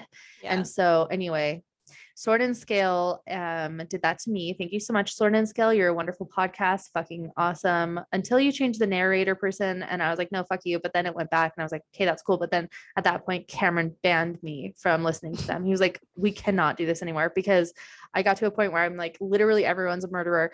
I was planning, I've talked to Cameron, like, what do we do if your brother were to come over to our house for no reason? Like, what would we do? Because it's like at this point, like anybody could be a murderer, because I've heard all of these stories about all these different people being killers. And so literally Like, I'm just waiting to be murdered in my home.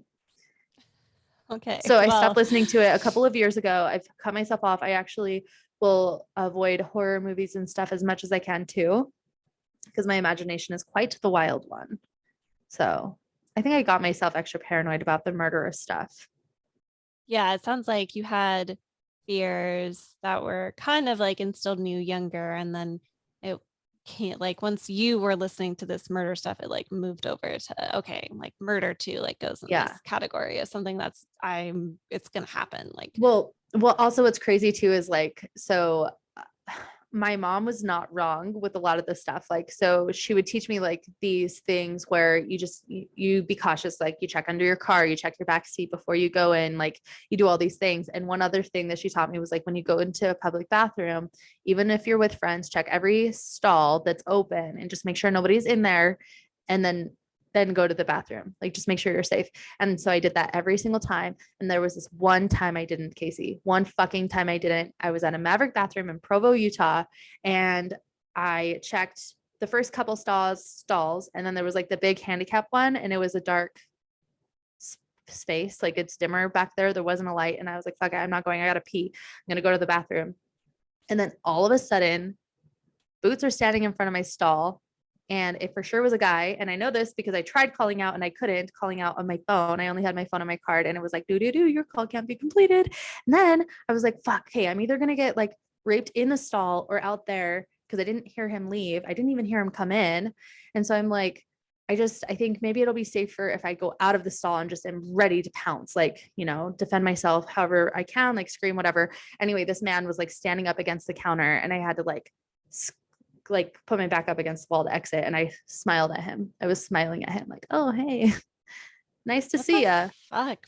And I was able to Weird. sneak out of there. Like he let me go, and he didn't say anything. He just stared at me, and it was the scariest thing. I went and I got my water. I bought it. I went to the car, told my friend, she's like, "Oh my gosh, that's so funny, blah, blah, blah." I called my husband. He's like, "You call the police right fucking now. Like you just like, you are so lucky. Call the police, go back in, tell them."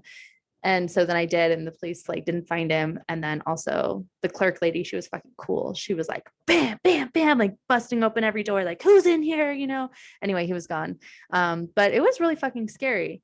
Maybe he was a ghost. Maybe this will be on our After Dark episode. I don't know, but it was scary. And that was the one time that I didn't trust my mom's advice. And I told a friend about it, and she was like, yeah, but if he was in that last stall and he was waiting for somebody to go in there, what if you had opened that stall? He would have gotten you then. Like he would have gotten you either way. So I guess, That's interesting. Yeah. So like it's isn't that hard. wild? Well, it's like trying to figure out what the right balance is. Like you want to be Mhm. aware of your surroundings. Like you don't just want to be like completely going around the world like ignorant and not aware of like everything that's around you, because you need to like have some defenses up like to protect yourself. But it's like, what is the Mhm. appropriate level of like paranoia or checking? I don't know what the answer is. It's your level because you're fucking cool. No, I don't know that it's my level. Even my mom told me, she said that when I was like little, she said that like I had no fear, but like it made her like worried for me. She was like, I Mm. don't know how to like make her realize that like when she's jumping off of things, like she's either going to hurt herself, or as I even got older and like moved to New York, like she was worried that I wasn't grasping like or taking things like taking my safety seriously beyond just like hurting myself, like even going out in New York and all the things that I was doing like by myself or with friends, and not with friends as much. I mean, she didn't like whatever. Anyways, Yeah. yeah, I don't know that like being like me is good either. I think just figuring out how to not be obsessive and scared of the world, but also be cautious and smart about how you move in it is important, and It's figuring out how to do ridiculous. that is probably hard. I don't know. If you guys have Well, figured it out, let us yeah. know. Let us know, because this is honestly, I'm sitting here like replaying what I just said and like listening to you. And I'm like, this is fucking stupid. Like, I we don't should think it's not stupid. even know. What I'm saying is, we shouldn't have to have any paranoia. We shouldn't be figuring out what level of paranoia. I shouldn't be as scared as I am. Like, it's fucking dumb. Like, we shouldn't have to feel the way that we feel. Okay, I have something to say on that, which is interesting because I wonder if it's a cultural thing too. Like, because I mean, we live in a country with a lot of people.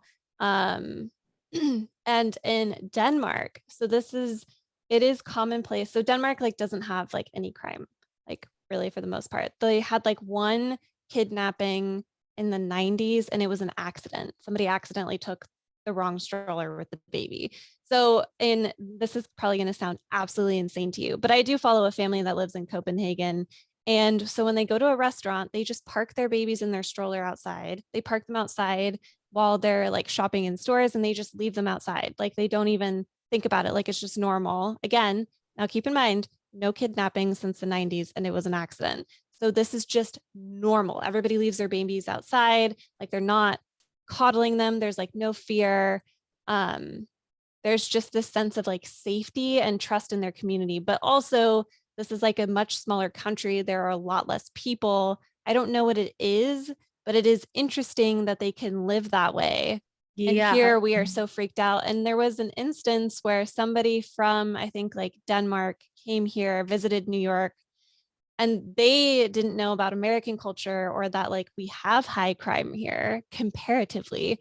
And they had like they parked their baby outside on the street in New York and everyone was like, oh my God. Oh my God. Like you can't do that. And like in New York, you shouldn't do that. I'm not saying Don't do that in New York. Maybe don't do it anywhere here in the don't do US. it. But something we do. It's interesting to consider that there's a cultural piece at play too. And I mean, why do we have worse crime? Like, how come we can't create an environment like that? That's a whole other conversation. I know, it's totally it's different. Interesting. But that's what it's fucking stupid. I hate that. Like,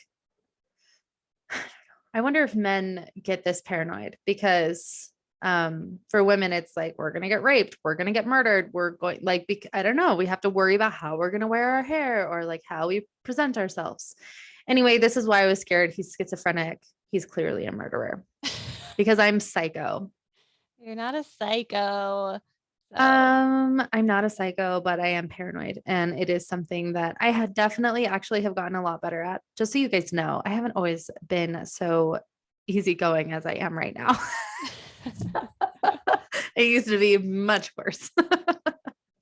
So I can only assume that things will get better. And I have like this beautiful independent daughter and I'm going to teach her to be so, great and independent. And I have Casey for real. Like you are a role model for me, for her. Like I want her to be able to feel like she can move to New York and like do these things. And of course, like have some caution, but also like, yeah. So I'm hoping that I can better myself as well, feel comfortable for myself. And in that she can feel that way too. Cause she will see me and like mirror me and stuff. Lucky for me, I'm going blind, so I won't be able to continuously look around myself to be like, oh, am I safe?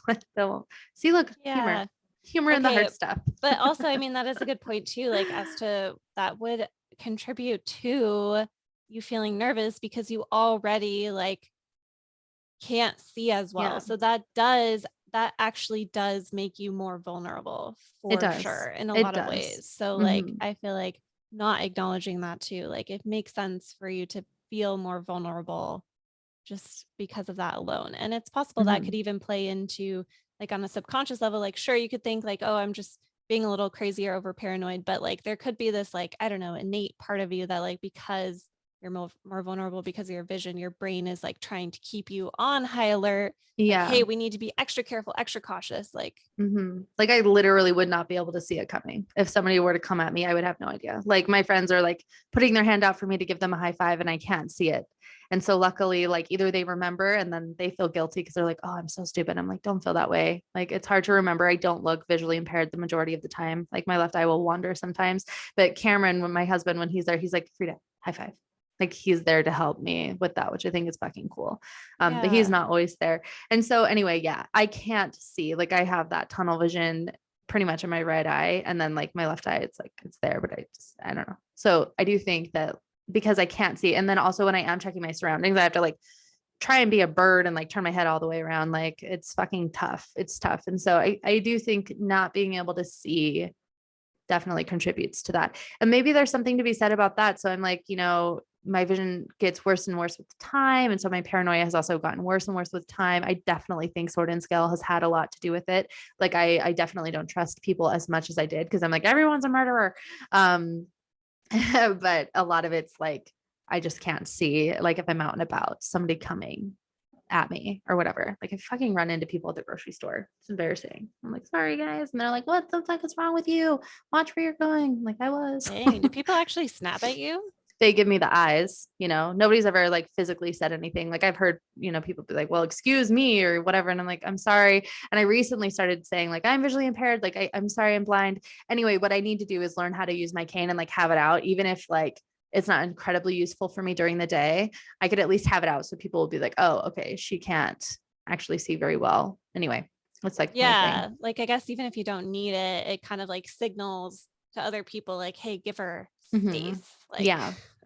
don't, Yeah. especially, oh my God, I was thinking about you going to Costco the other day, especially because people are fucking wild and animals in there. Like, especially if it Yes. gets busy with their carts or like everyone's like, so speaking of tunnel vision, they like get so in there and it's Hmm. just easy to get annoyed. Like, even I can find myself somebody walking really slow when it's really busy. I'm like, like you're in the way. But if I saw that somebody like had something like that, it would not that I shouldn't be a dick anyways. But if I'm going to be a dick, when I see that, that does signal to me, don't be a fucking asshole to that person. Like Yeah. something like just give them space. Like it does make you slow down because we are all Hmm. so in our own head in our own world We're that like we the don't. star of our own movie. Yeah. Well, Yeah. I mean, luckily, I'm with Cameron and I hold his hand. Like we have this whole routine of like how I hold his hand while he's pushing the cart. It's so cute. We're so cute. That is really Um, cute. but he did tell me, he's like, hey, can you go grab this? And I'm like, okay. And he's like standing still. I keep hitting this mic. He's standing, like it's just like, he's in the aisle, I'm in the aisle, and I have to walk the distance of an aisle, like just like not the length of one, you know what I mean? Like the horizontal side of it. But like there are people and I'm like, fuck, I can't see. Like I look left, but then all of a sudden somebody's coming right, even though I already looked right. And I'm like, fuck, I don't know where to go. And so then I go, and then he's like, watch out, watch out. I'm like, just fucking do it your damn self. Because at this point, like I can't even walk across the aisle to do anything. And Costco is like, that's the one I'm talking about too. Like it happens in other stores, but my God, Costco is like, hello. Like, yeah. So I should start utilizing my resources Do in you want that. to know a Costco secret? And maybe we Please. maybe we shouldn't share this, but I'll share it with you. So, okay, on one of so if you on Cameron's Day Off, for example, like on a Tuesday, did you know that Costco opens their gates like 15 minutes early? And if you get there before they open their gates, like what because they open at 10. Anyways, if you can slide in at 9:45, it's like quiet and like a Oh. nice open oasis. I mean, there's going to be other people there because they figured it out, but like it's not nearly as busy as Insane. So if you can get there at like 9:45, you get everything about Costco is much more peaceful. Oh, that's actually really great to know because Cam and I were like going to go at 9 and we're like, it's closed. And so then we waited and then it was like 10:30 something, maybe 11 when we got there and it was wild. It was like a fucking zoo. So I bet it's way worse where you live too. I bet you. It depends. Well, I don't know how it is in Utah, but well, Costco originated in Washington, so I don't know if we just have a lot of them because we have a lot of them. Mm, But yeah, you just have to know the right times to go. Like weekends, nightmare. So weekdays are better. But even on the weekend, the 9:45 trick works. So nice. Okay. Well, thank you so much for the tip. I'm going to utilize that next time because it really was. I was like, Jesus Christ. yeah. Um, okay, let's digress back to our book. Welcome to our podcast, guys, where we talk about things. Yeah. Okay. All right. So our next moment is where she's going to Australia and she's still suffering from this binging and purging atmosphere. So Casey, tell us what happens because this was also another emotional moment for you. Yeah, so she hasn't been seeing Laura. She's like, fuck therapy. Yeah, she's kind of put that behind her. And she's still dating this guy who has the mental problems. He gets diagnosed schizophrenia. He's like getting on medication, but the medication kind of makes him like a zombie. Anyway, so it's kind of like she's back to like being on her own because her boyfriend's not hyper fixating on her. He's got his own stuff. So she's going to Australia, and it is the first time that she realizes for herself that she wants to get help. I actually found this scene like really disturbing. She was having so many binging and purging episodes. So going to Australia is a long flight anyways, and they give you like in-flight meals. I'm assuming she was probably in first class if she was getting all these meals. And she said she got up like I think something like 18 to 20 times to go throw up in the bathroom. And the moment that she realized she needed help was she looked in the mirror. I think one of the last times that she did that, and she lost a tooth because of all of the acidity coming up was like rotting her teeth. So she lost a tooth in that bathroom. And she looked at herself and she was just like really unhappy with what she saw. So I think that was the first time she decided she wanted to get help. And um something that was harder for me, I guess, I feel like as what and Frida, you've even talked about this too, like with dieting, like when you are losing weight, like there's something about when you hyperfixate on food and weight, like that mindset that you get into can be like really all consuming. And I think she did a really good job of like writing what it was like being in her head. But at the same time, like for me, because I've had my own issues with like eating disorder type things, I was never diagnosed bulimic or anorexic, but I've had OCD type tendencies around food. So hearing her recount like how obsessive she was feeling about it and like that anxiety that comes by like making a mistake with food, um, was just really kind of actually triggering for me. But anyways, she decides to go get help with this new guy, and it takes a couple of years to start making any progress, but she's finally starting to like work on this eating disorder and bulimia and yeah, get the help that she needs so that she doesn't fucking not only lose teeth, but like her eating disorder can like eating disorders actually have a high comparatively they have a high mortality rate. Like it kills a lot of people because your organs can shut down, like it's a whole thing. So yeah. So sad. And it seems Yeah. so difficult to overcome too. I tend to like get obsessive with things. And so like, with me, I would joke around like, oh, I wish I could just be anorexic or have bulimia so I could lose this weight, which is ridiculous to even like wish. And because I didn't really know too much about it other than like the people that had that, they were thinner or whatever. And so reading her book and seeing like how horrible it is, I am sad that I ever felt that way. And I'm so grateful that I never accomplished my goal in becoming a bulimic or anorexic person, because I definitely did give it a shot. I was trying to at some points in my life, like, oh, let's try it out. Like, let's see. And I was never successful. And I'm grateful in that. And Yeah. it's hard.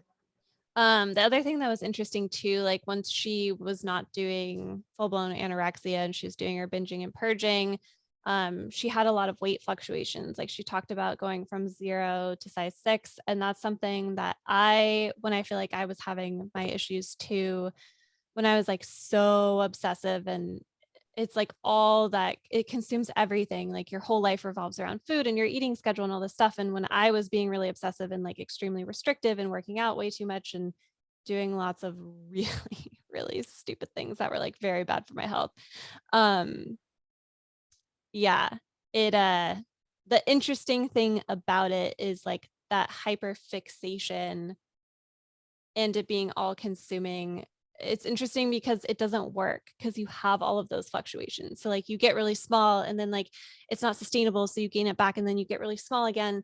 But it's not even like a kind relationship because like you're being super obsessive and it's consuming every piece of you. And then when you start gaining weight, then you're looking at yourself like you disgusting piece of shit. And then it's like all about like hatred about yourself and self-esteem issues and whatever. And I think she did a really good job of being honest about it, especially in just like Hollywood. I think that I remember growing up and seeing magazines and like everything was about like how she lost the baby weight or like she looks so good. And they were always talking about diets they were on. But I feel like everyone was lying. Like Jennette, I feel like is giving you an honest account of like how she stayed thin and it Mhm. wasn't because she was being healthy. Like I think there were a lot more people who probably in the industry were struggling with eating disorders, but they were just saying like, no, I was just eating perfectly and like doing Pilates. And That's a fucking lie. Like, I think a lot of us women struggle with our image and wanting to look a certain way. And her being honest and saying, I struggled too. Not to say everyone has an eating disorder. That's not what I'm saying. But I'm saying more that, like, it was the first time I felt like we got an honest account of, like, I had some fucked up thoughts about my body, and I wasn't just eating at Whole Foods and doing Pilates. You know what I Mhm. mean? Like, Yeah, for being sure. honest about, like, that.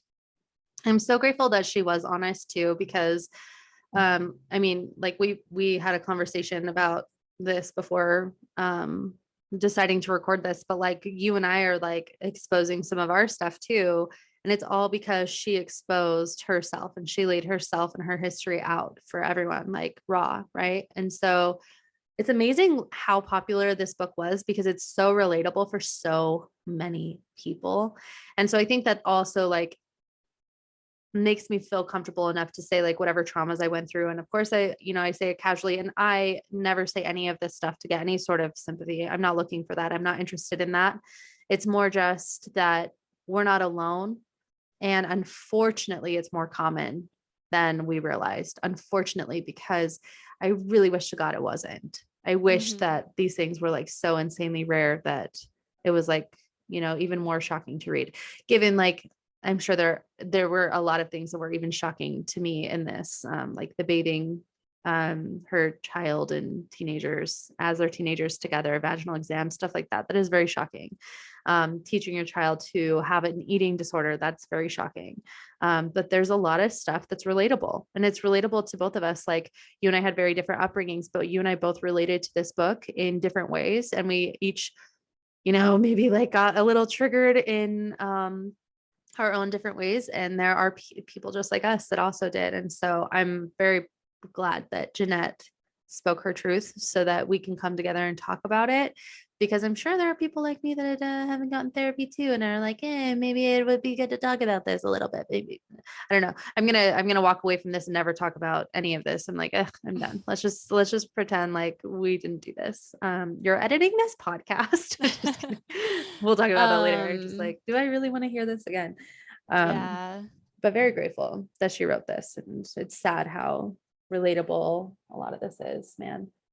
Yeah. And I think it's easy, whether it's family trauma, manipulations, or eating disorder type stuff, or unhealthy thoughts. Like, I think that it is really easy to brush them off or forget that those happened to you. So it is Mhm. interesting that she brings that back out. But anyways, um yeah, so she goes back to therapy. She's finally starting to get the help that she needs. She does end up, I think, dumping this other guy, but it wasn't like a I'm over. Like, they kind of seemed to end on, like, he knew it was coming. They parted ways and it was pretty amicable. Um and then her mom dies Mhm. finally, from cancer. And I think, what did you think about that, Frida? What was your takeaway from her mom dying? Um, well, I feel like the way that it was written also was like like such a relief. Like it's the hmm, the thought of having the mom that we pretend like we might have. By we, I mean people like Jennette and maybe me. The thought of losing that mom is like so sad, but the thought of losing, or the reality of losing the mom that she had, I imagine was like a breath of fresh air after she was done crying. Um, like a weight is like lifted off after she's done crying. Once she can sit and be like, oh, and really be honest with herself, you know? So for me, reading it, it was a breath of fresh air. Um, And her mom had been sick for a while. Like, I think her mom like lived longer than they thought she was going to. So in a way, and her mom wasn't even totally herself. Like I remember her saying like her mom was only saying a few things, like she wasn't fully Mhm. there.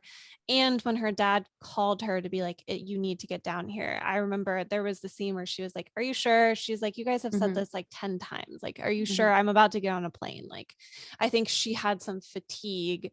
I think there were lots of levels of fatigue. There was Mhm. fatigue of like, my mom's been sick for so long. Like, is she gonna die or is she not gonna die? And she has this fatigue of like, she, her whole world has revolved around her mother. And every time she sees her, like those manipulations come up. Like she even joked in the beginning about how, like, when her mom was in a coma, she was like, if I tell her that I'm down to like 79 pounds, maybe it'll wake her up out of this coma. So, like, it Mhm. still triggers all of this like fucked up stuff. So, I'm sure there are like layers and layers and layers of fatigue with this relationship. Absolutely. So true. Yeah, and I forgot about that. Like her mom was continuously like, going downward and stuff. And it was kind of, and I actually have heard a lot of tellings, and people always feel so guilty about it. And it's so sad. But like maybe like their elderly parents, for example, are like on hospice and like they're gonna go soon. And it's like you're just waiting for that pin to drop. And it's just so freaking exhausting from what I can tell. Not that I've Yeah. experienced it, but like, I mean, I've experienced like oh, mom's in the hospital again, whatever. And it's like, oh my gosh. But then I stop rushing because I'm like, at this point, it's like, let me know when it's actually serious. And that was a conversation that led to the blocking when I finally was like, Yeah. let me know when it's serious. And so I've related to Jennette in that too. Like, well, is it actually an issue? Like, is she really going to go? And um, so I mean, I feel like her mom finally going is probably a similar feeling. Like aside from all of the abuse and finally like not having to go through that abuse, it's like you're waiting for it to happen. You know it's going to happen. You've been waiting for a really long time and you're always on pins and needles and finally it's happened. So now you get to like mourn and move on. Like now you get to get past that grieving period. Well, okay, so that's the interesting thing. Like death, like sudden death is really upsetting. Like it's that traditional type of grief that you think of, like they suddenly die or something Mhm. about it happens really fast. And so you're upset and you're crying and like it's all these big feelings. But like when people are sick for a long time, this is actually a commonplace. People say the grieving starts like when they know that they're dying or they're sick. So if they've been sick and they're probably going to die, if that goes on, for 6 months, like you've had six, like they're not dead yet, but you are grieving them because you know that they're leaving or you're Mhm. losing them. So like that process starts a lot longer. So it's already with like people who've had parents who have been sick or whatever, like you've already done a lot of grieving. That's not to say that you're done. There's so many levels to grieving, but Yeah. you have been starting that process and maybe I've been in it for a long time. So the actual passing is a marker in time that you've been waiting for and that like you get to move past and start feeling more things. Yeah, that's exactly right. It's just like anxiety when they say you have anxiety because you're looking for a future that hasn't actually happened yet. And so you're feeling these emotions as if it's already happened, but it hasn't actually. And so I imagine like they're stewing in this for so long, waiting for that milestone to happen. And then once that milestone happens, you can move past it. And ugh, that sounds so bad. I haven't experienced that yet. So doesn't sound great. Oh, Um, so yeah. um so what happens next, and we're about done with this, is dad comes along and reveals that he's not actually her biological dad, which is wild. So I'm pretty sure he's not the biological dad to her and her two brothers. Um, and she finds her biological dad and they kind of hang out a little bit, but it doesn't really work out for her. She didn't know him anyway. Like, I mean, I get that. But she also falls out of contact with the dad that she thought was her dad also. Mhm. Um, and then grandma's freaking psycho. Now we know where mommy gets it from. Grandma's psycho, psycho, psycho. Yeah, same manipulative tendencies and the screaming and yeah, making everything about her. Yeah, it Mm-hmm. seemed obvious. Well, it wasn't that I didn't know who was grandma. Was it her? mom's mom? Probably. I think so. Okay. So here's the deal. So I'm pretty sure they were renting the house from dad's parents who Parents. didn't live with them. And then her mom's parents moved in. So I Okay. don't think that those two people owned the house. And I know that like they both had like jobs, like grandpa worked for Disneyland and stuff. Um, but anyway, she ends up blocking her grandma because her grandma's like irate and just being crazy. And so she talks to her grandpa, but it sounds like for the most part in her life, she's figured out like what works for her and what doesn't. And she's learned like how to protect herself and keep the relationships in her life that work for her and remove the ones that don't work for her, despite the blood connection. And I know that they say blood is thicker than water, but there's that song. It's like, me and my friends were thicker than blood. And I'm like, damn, that's so true. Like, I can't even tell you how many friends that I feel closer to than I feel with my own sister, my own family. And it sucks. Like, of course, I would love to feel really close with my family and feel like that blood is thicker than water thing. But man, it's just wild how if we can just remove the fact that people are our family and remove the feeling that we have to be obligated to have them in our life despite whatever abuse and chaos they're giving to us, if we can move past that, we can choose who we want in our lives and how we want our lives to look, and we can then mold it to that. Like, I don't think I said that in a sensical way. Sensical, is that a word? Sensical. Nonsensical is a word. So maybe sensical is also a I word. mean, that's why I grabbed it. I was going to say nonsensical. I was like, no, it's the opposite of that. So and remove the non. Anyway, this is like another Frida dictionary moment. I will get it typed up for you guys. You're welcome. It'll be pink. I actually want to say something about the blood is thicker than water. So, Mhm. I'm very close with my blood family. Um, that being said, I hate the saying blood is thicker than water because I don't think it's just a really inconsiderate saying. Like, not everybody has blood family. Like, well, for example, like my fiance, he's adopted. So, maybe blood means like your immediate family that's included. But I also Mhm. just think like it's just like such an unfair ideal to have because there are so many people out there who either don't have any family or they don't like their family or Mhm. they're like they have been ostracized or they're estranged from them or whatever it is. Like I really don't like that. Like my favorite thing ever is like you get to have your family, like you have a blood family, but also like you get to have your chosen family. And I think that like your chosen family, whether that is people who share blood with you or not, like that's Mhm. the one that I think is the most important and the most Agreed. special and sacred. And like there's power in that too, because it's like these are your chosen people. So you get Yeah. to pick who's in your life. I love that. And I feel like that's such a great takeaway from all of this is like we get to choose. And we can overcome these horrible things that have happened to us. And guess what? Our childhoods do not get to define who we are as we grow. Yes, we'll have some healing to do, but it doesn't define us. And we can grow and be happy and be strong. And we can share what's happened to us with other people because then it can help them see that they're not alone and that they can too bust out of that cocoon. First of all, put themselves in a cocoon to heal, okay? And then bust out of that.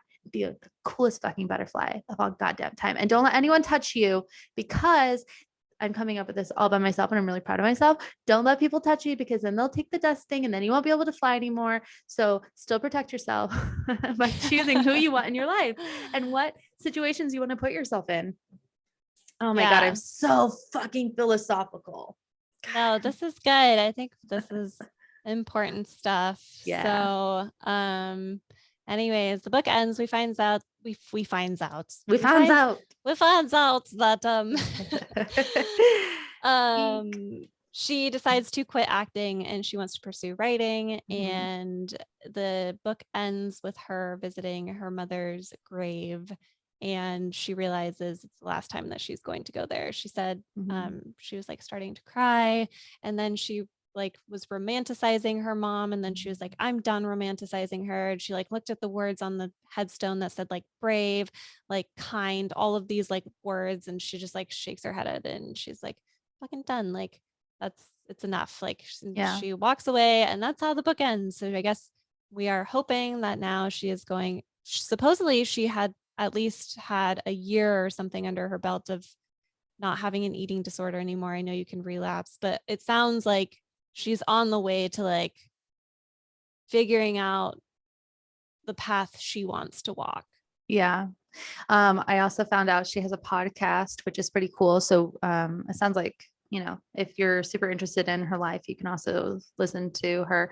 I don't know what the podcast is about, but I mean, as we know, our podcast is about books, but definitely ourselves come out as well. Well, anyway, I hope that you guys enjoyed this. It was pretty deep, pretty intense. It was long.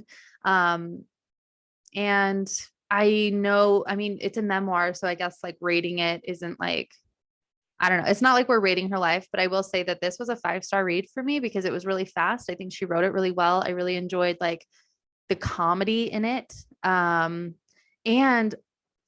like she was so good at writing little Jennette up to like adult Jennette. Like she did so good, like explaining her thought process as a little girl and stuff like that. So for me, it was a 5-star book. I really enjoyed it. I heavily recommend it, and I have recommended it to a couple of friends, um, including Casey. You're welcome so much. Okay, I have an interesting thing to say about reading this book. When I was listening to it, I did dual listen to it on Audible. She reads it in her own voice, and I read it. So I kind of did both. Mhm. While I was listening and reading, I thought it was really good. Like I was really curious what was going to happen, and I would have definitely given it like a solid like 4.2. But as I started sitting on everything that happened, there was a week or so that I dropped the rating to a 3. And it's only because it's not because I didn't think the book was good. I think I was upset with getting re-triggered with some of my own eating issues. So Mm. I think it bugged me that like I guess she was just too damn good at writing and recounting things that like it had re-triggered some of my own stuff. So for a while I was like, I'm only giving this a 3. Like I didn't like that. And then I was like thinking about her attitude and I was like, I don't know, she's just, but it was my own stuff. So anyways, all that to say, I do think it was a good book. I will say like I think you should be careful about reading it, especially if you have struggled with disordered eating and you know it affects how you think. Just be aware of it ahead of time. I think maybe had I gone into it knowing that that's what we were going to get into, I might have been better prepared at like making those mental blocks, not falling into it. Cause I feel like I kind of fell into her mindset and I wasn't realizing what was happening to me because I was just like, it just kind of just reopened those pathways. But maybe had I known going into it that it was going to dive into eating disorders, I would have been better prepared to have my healed walls up with that.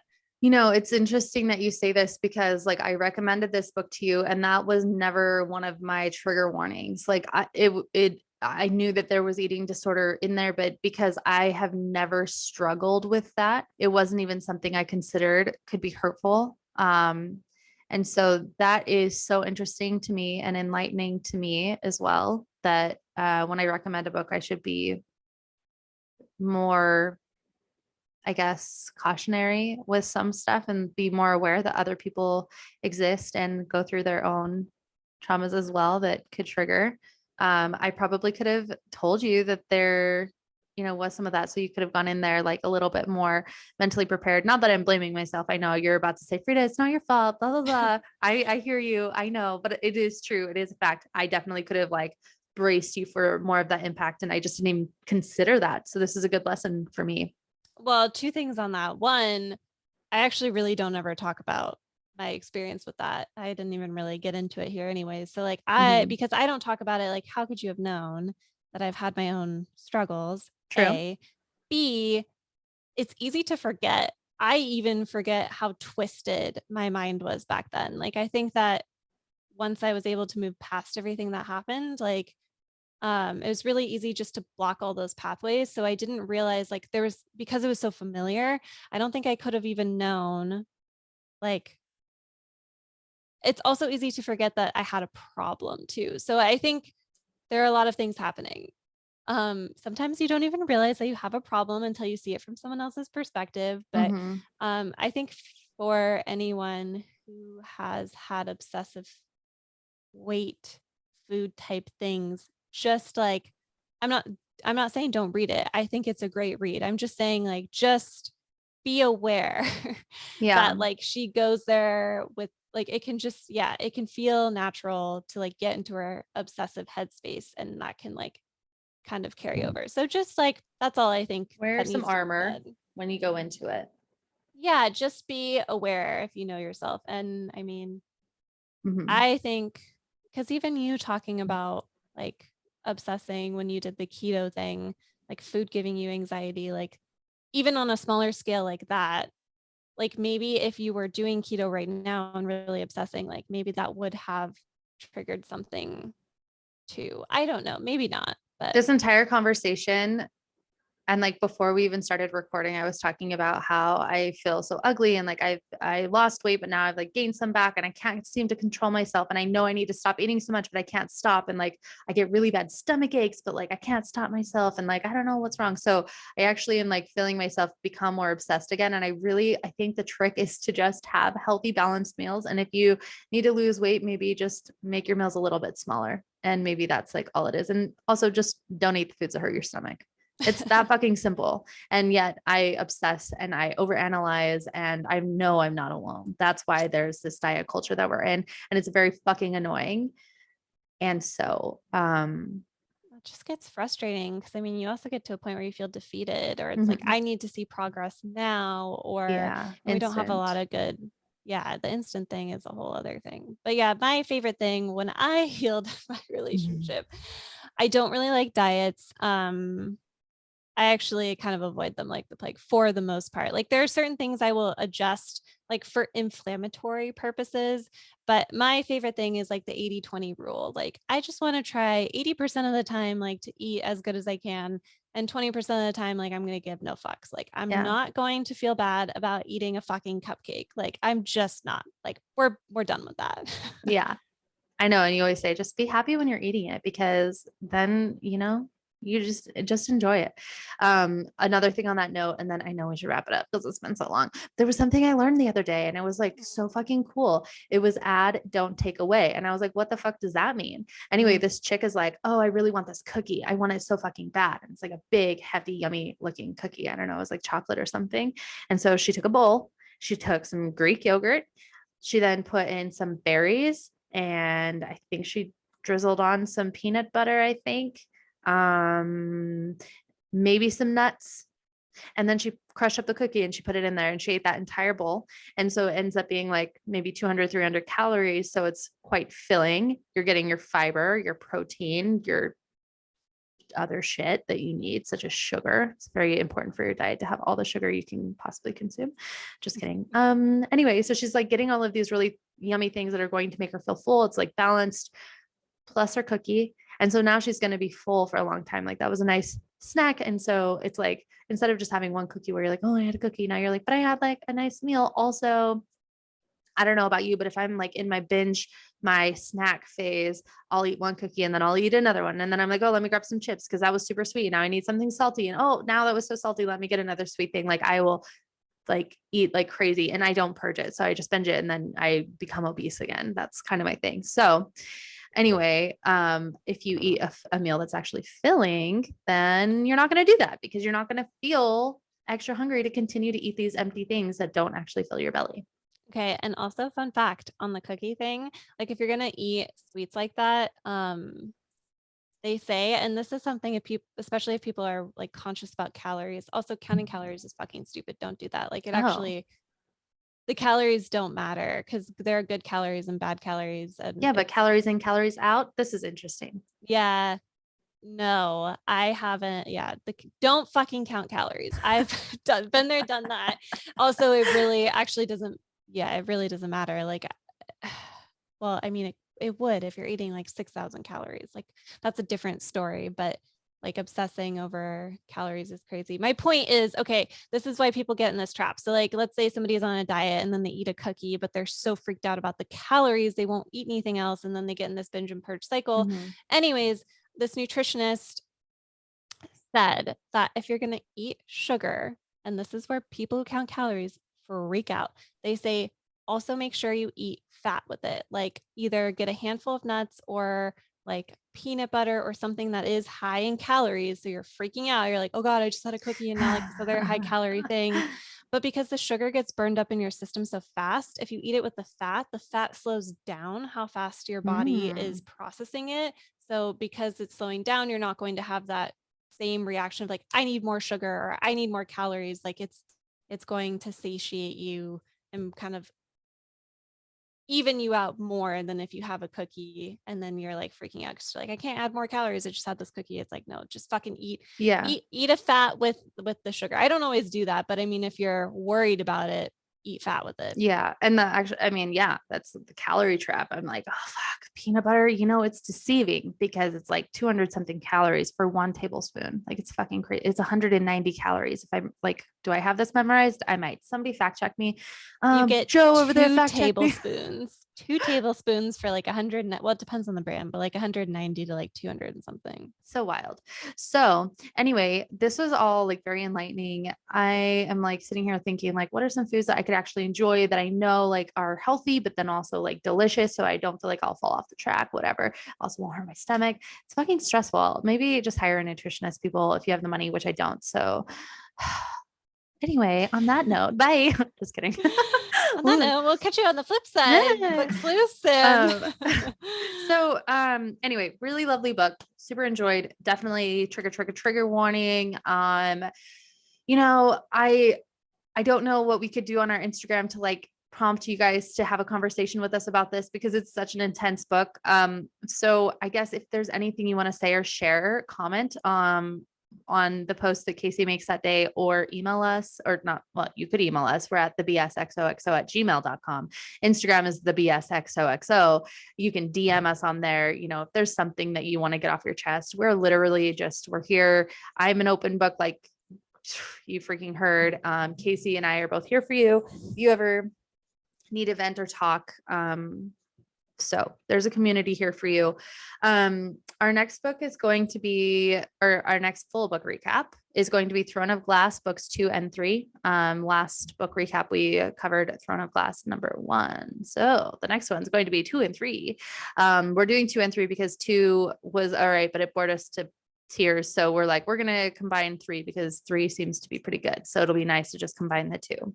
yeah. Definitely. And if you guys want to extra prep, we will be doing after that. We've had mixed feelings about this, but we're going to do it anyways. We're going to do Spare. Yeah. So if you guys want to listen to that or get going on that too, awesome. Or if you just want us to recap it for you so you don't have to do any of the work, you can look forward to that one coming up also. Yeah. Basically, if you want to do what we just did, but for that book, yeah, we'll do that. So, and then the other one we're going to do shortly thereafter, just, getting you all prepped up. And it's called Daisy Jones and the Six by Taylor Jenkins Reid. That one, it sounds like a movie's coming out for that one soon. So, upcoming, and we'll post the schedule on our Instagram, so you can see it, and we'll pin it so that you can have easy access to that. So Throne of Glass books 2 and 3 is next full book recap. So that's in 2 weeks from now. 2 weeks from then, we're going to do Spare by Harry. Is he a prince anymore? I don't even know anything about this royal family stuff. Yeah. Did he get his title taken away? Duke? Is he? Well, he was Prince Harry at least once. I guess we'll find out. Maybe we'll find out. And then 2 weeks after that, so in a month and a half from now, we're going to read or go over Daisy Jones and the Six. So this should give you guys plenty of time to read these books so that you can be there with us. Now, a fun thing that you could do for the Daisy Jones and the Six is come up with some fun trivia questions that you think we should do on the podcast. So if you read Daisy Jones and the Six and you think of a fun, like stump us trivia question, send us a DM so that we can put that in our podcast and we can call you out on it. That would be fun. Anyway, I think that's it. Ooh, that was a lot. Yeah, that's it, you guys. We hope that you took away something from this. If anything, like Rita had said in the beginning, like you're not alone with whatever you're going through, or you don't have to be alone in whatever you're going through. And it is okay to not feel okay. And it's also okay to like talk about those feelings with somebody if you feel Mhm. safe. So, And right now I'm feeling like this massive amount of anxiety because I shared more than I maybe wanted to. And I did that intentionally to be like, hey, look, like, here's where I related. You're not alone. But I feel really anxious about it that I put myself out there. So if you also feel anxious and you want to reach out, just know again, you're not alone. Like, I seriously am like, can we just edit out all of that? But we won't edit it out. But I am very nervous about it. And I think that's okay. And that's what trauma um, is. yeah. And we just like to like make ourselves more mentally ill by projecting to Hmm. everyone else by being like, we're going to share these things even though it gives us anxiety. Yeah, you're welcome. But we maybe recommend you don't need to broadcast it. That's the thing. Mm-mm. Is like um anyways, yeah. Also, Frida, I really don't even feel like you shared anything Oh, that good. was upsetting, or I feel like you've still kind of even really just skimmed Oh, things. So good. I don't think that you should feel nervous. Good. Oh, sweet. Well then, on that note, for real this time, we're gonna Yeah, let you for real, go. for real. All right, Thank you well, so much. catch you on the flip side. I can't not say it now. So we'll catch you on the flip side, book sleuth, and we'll see you next week. See you next week. Bye. Bye.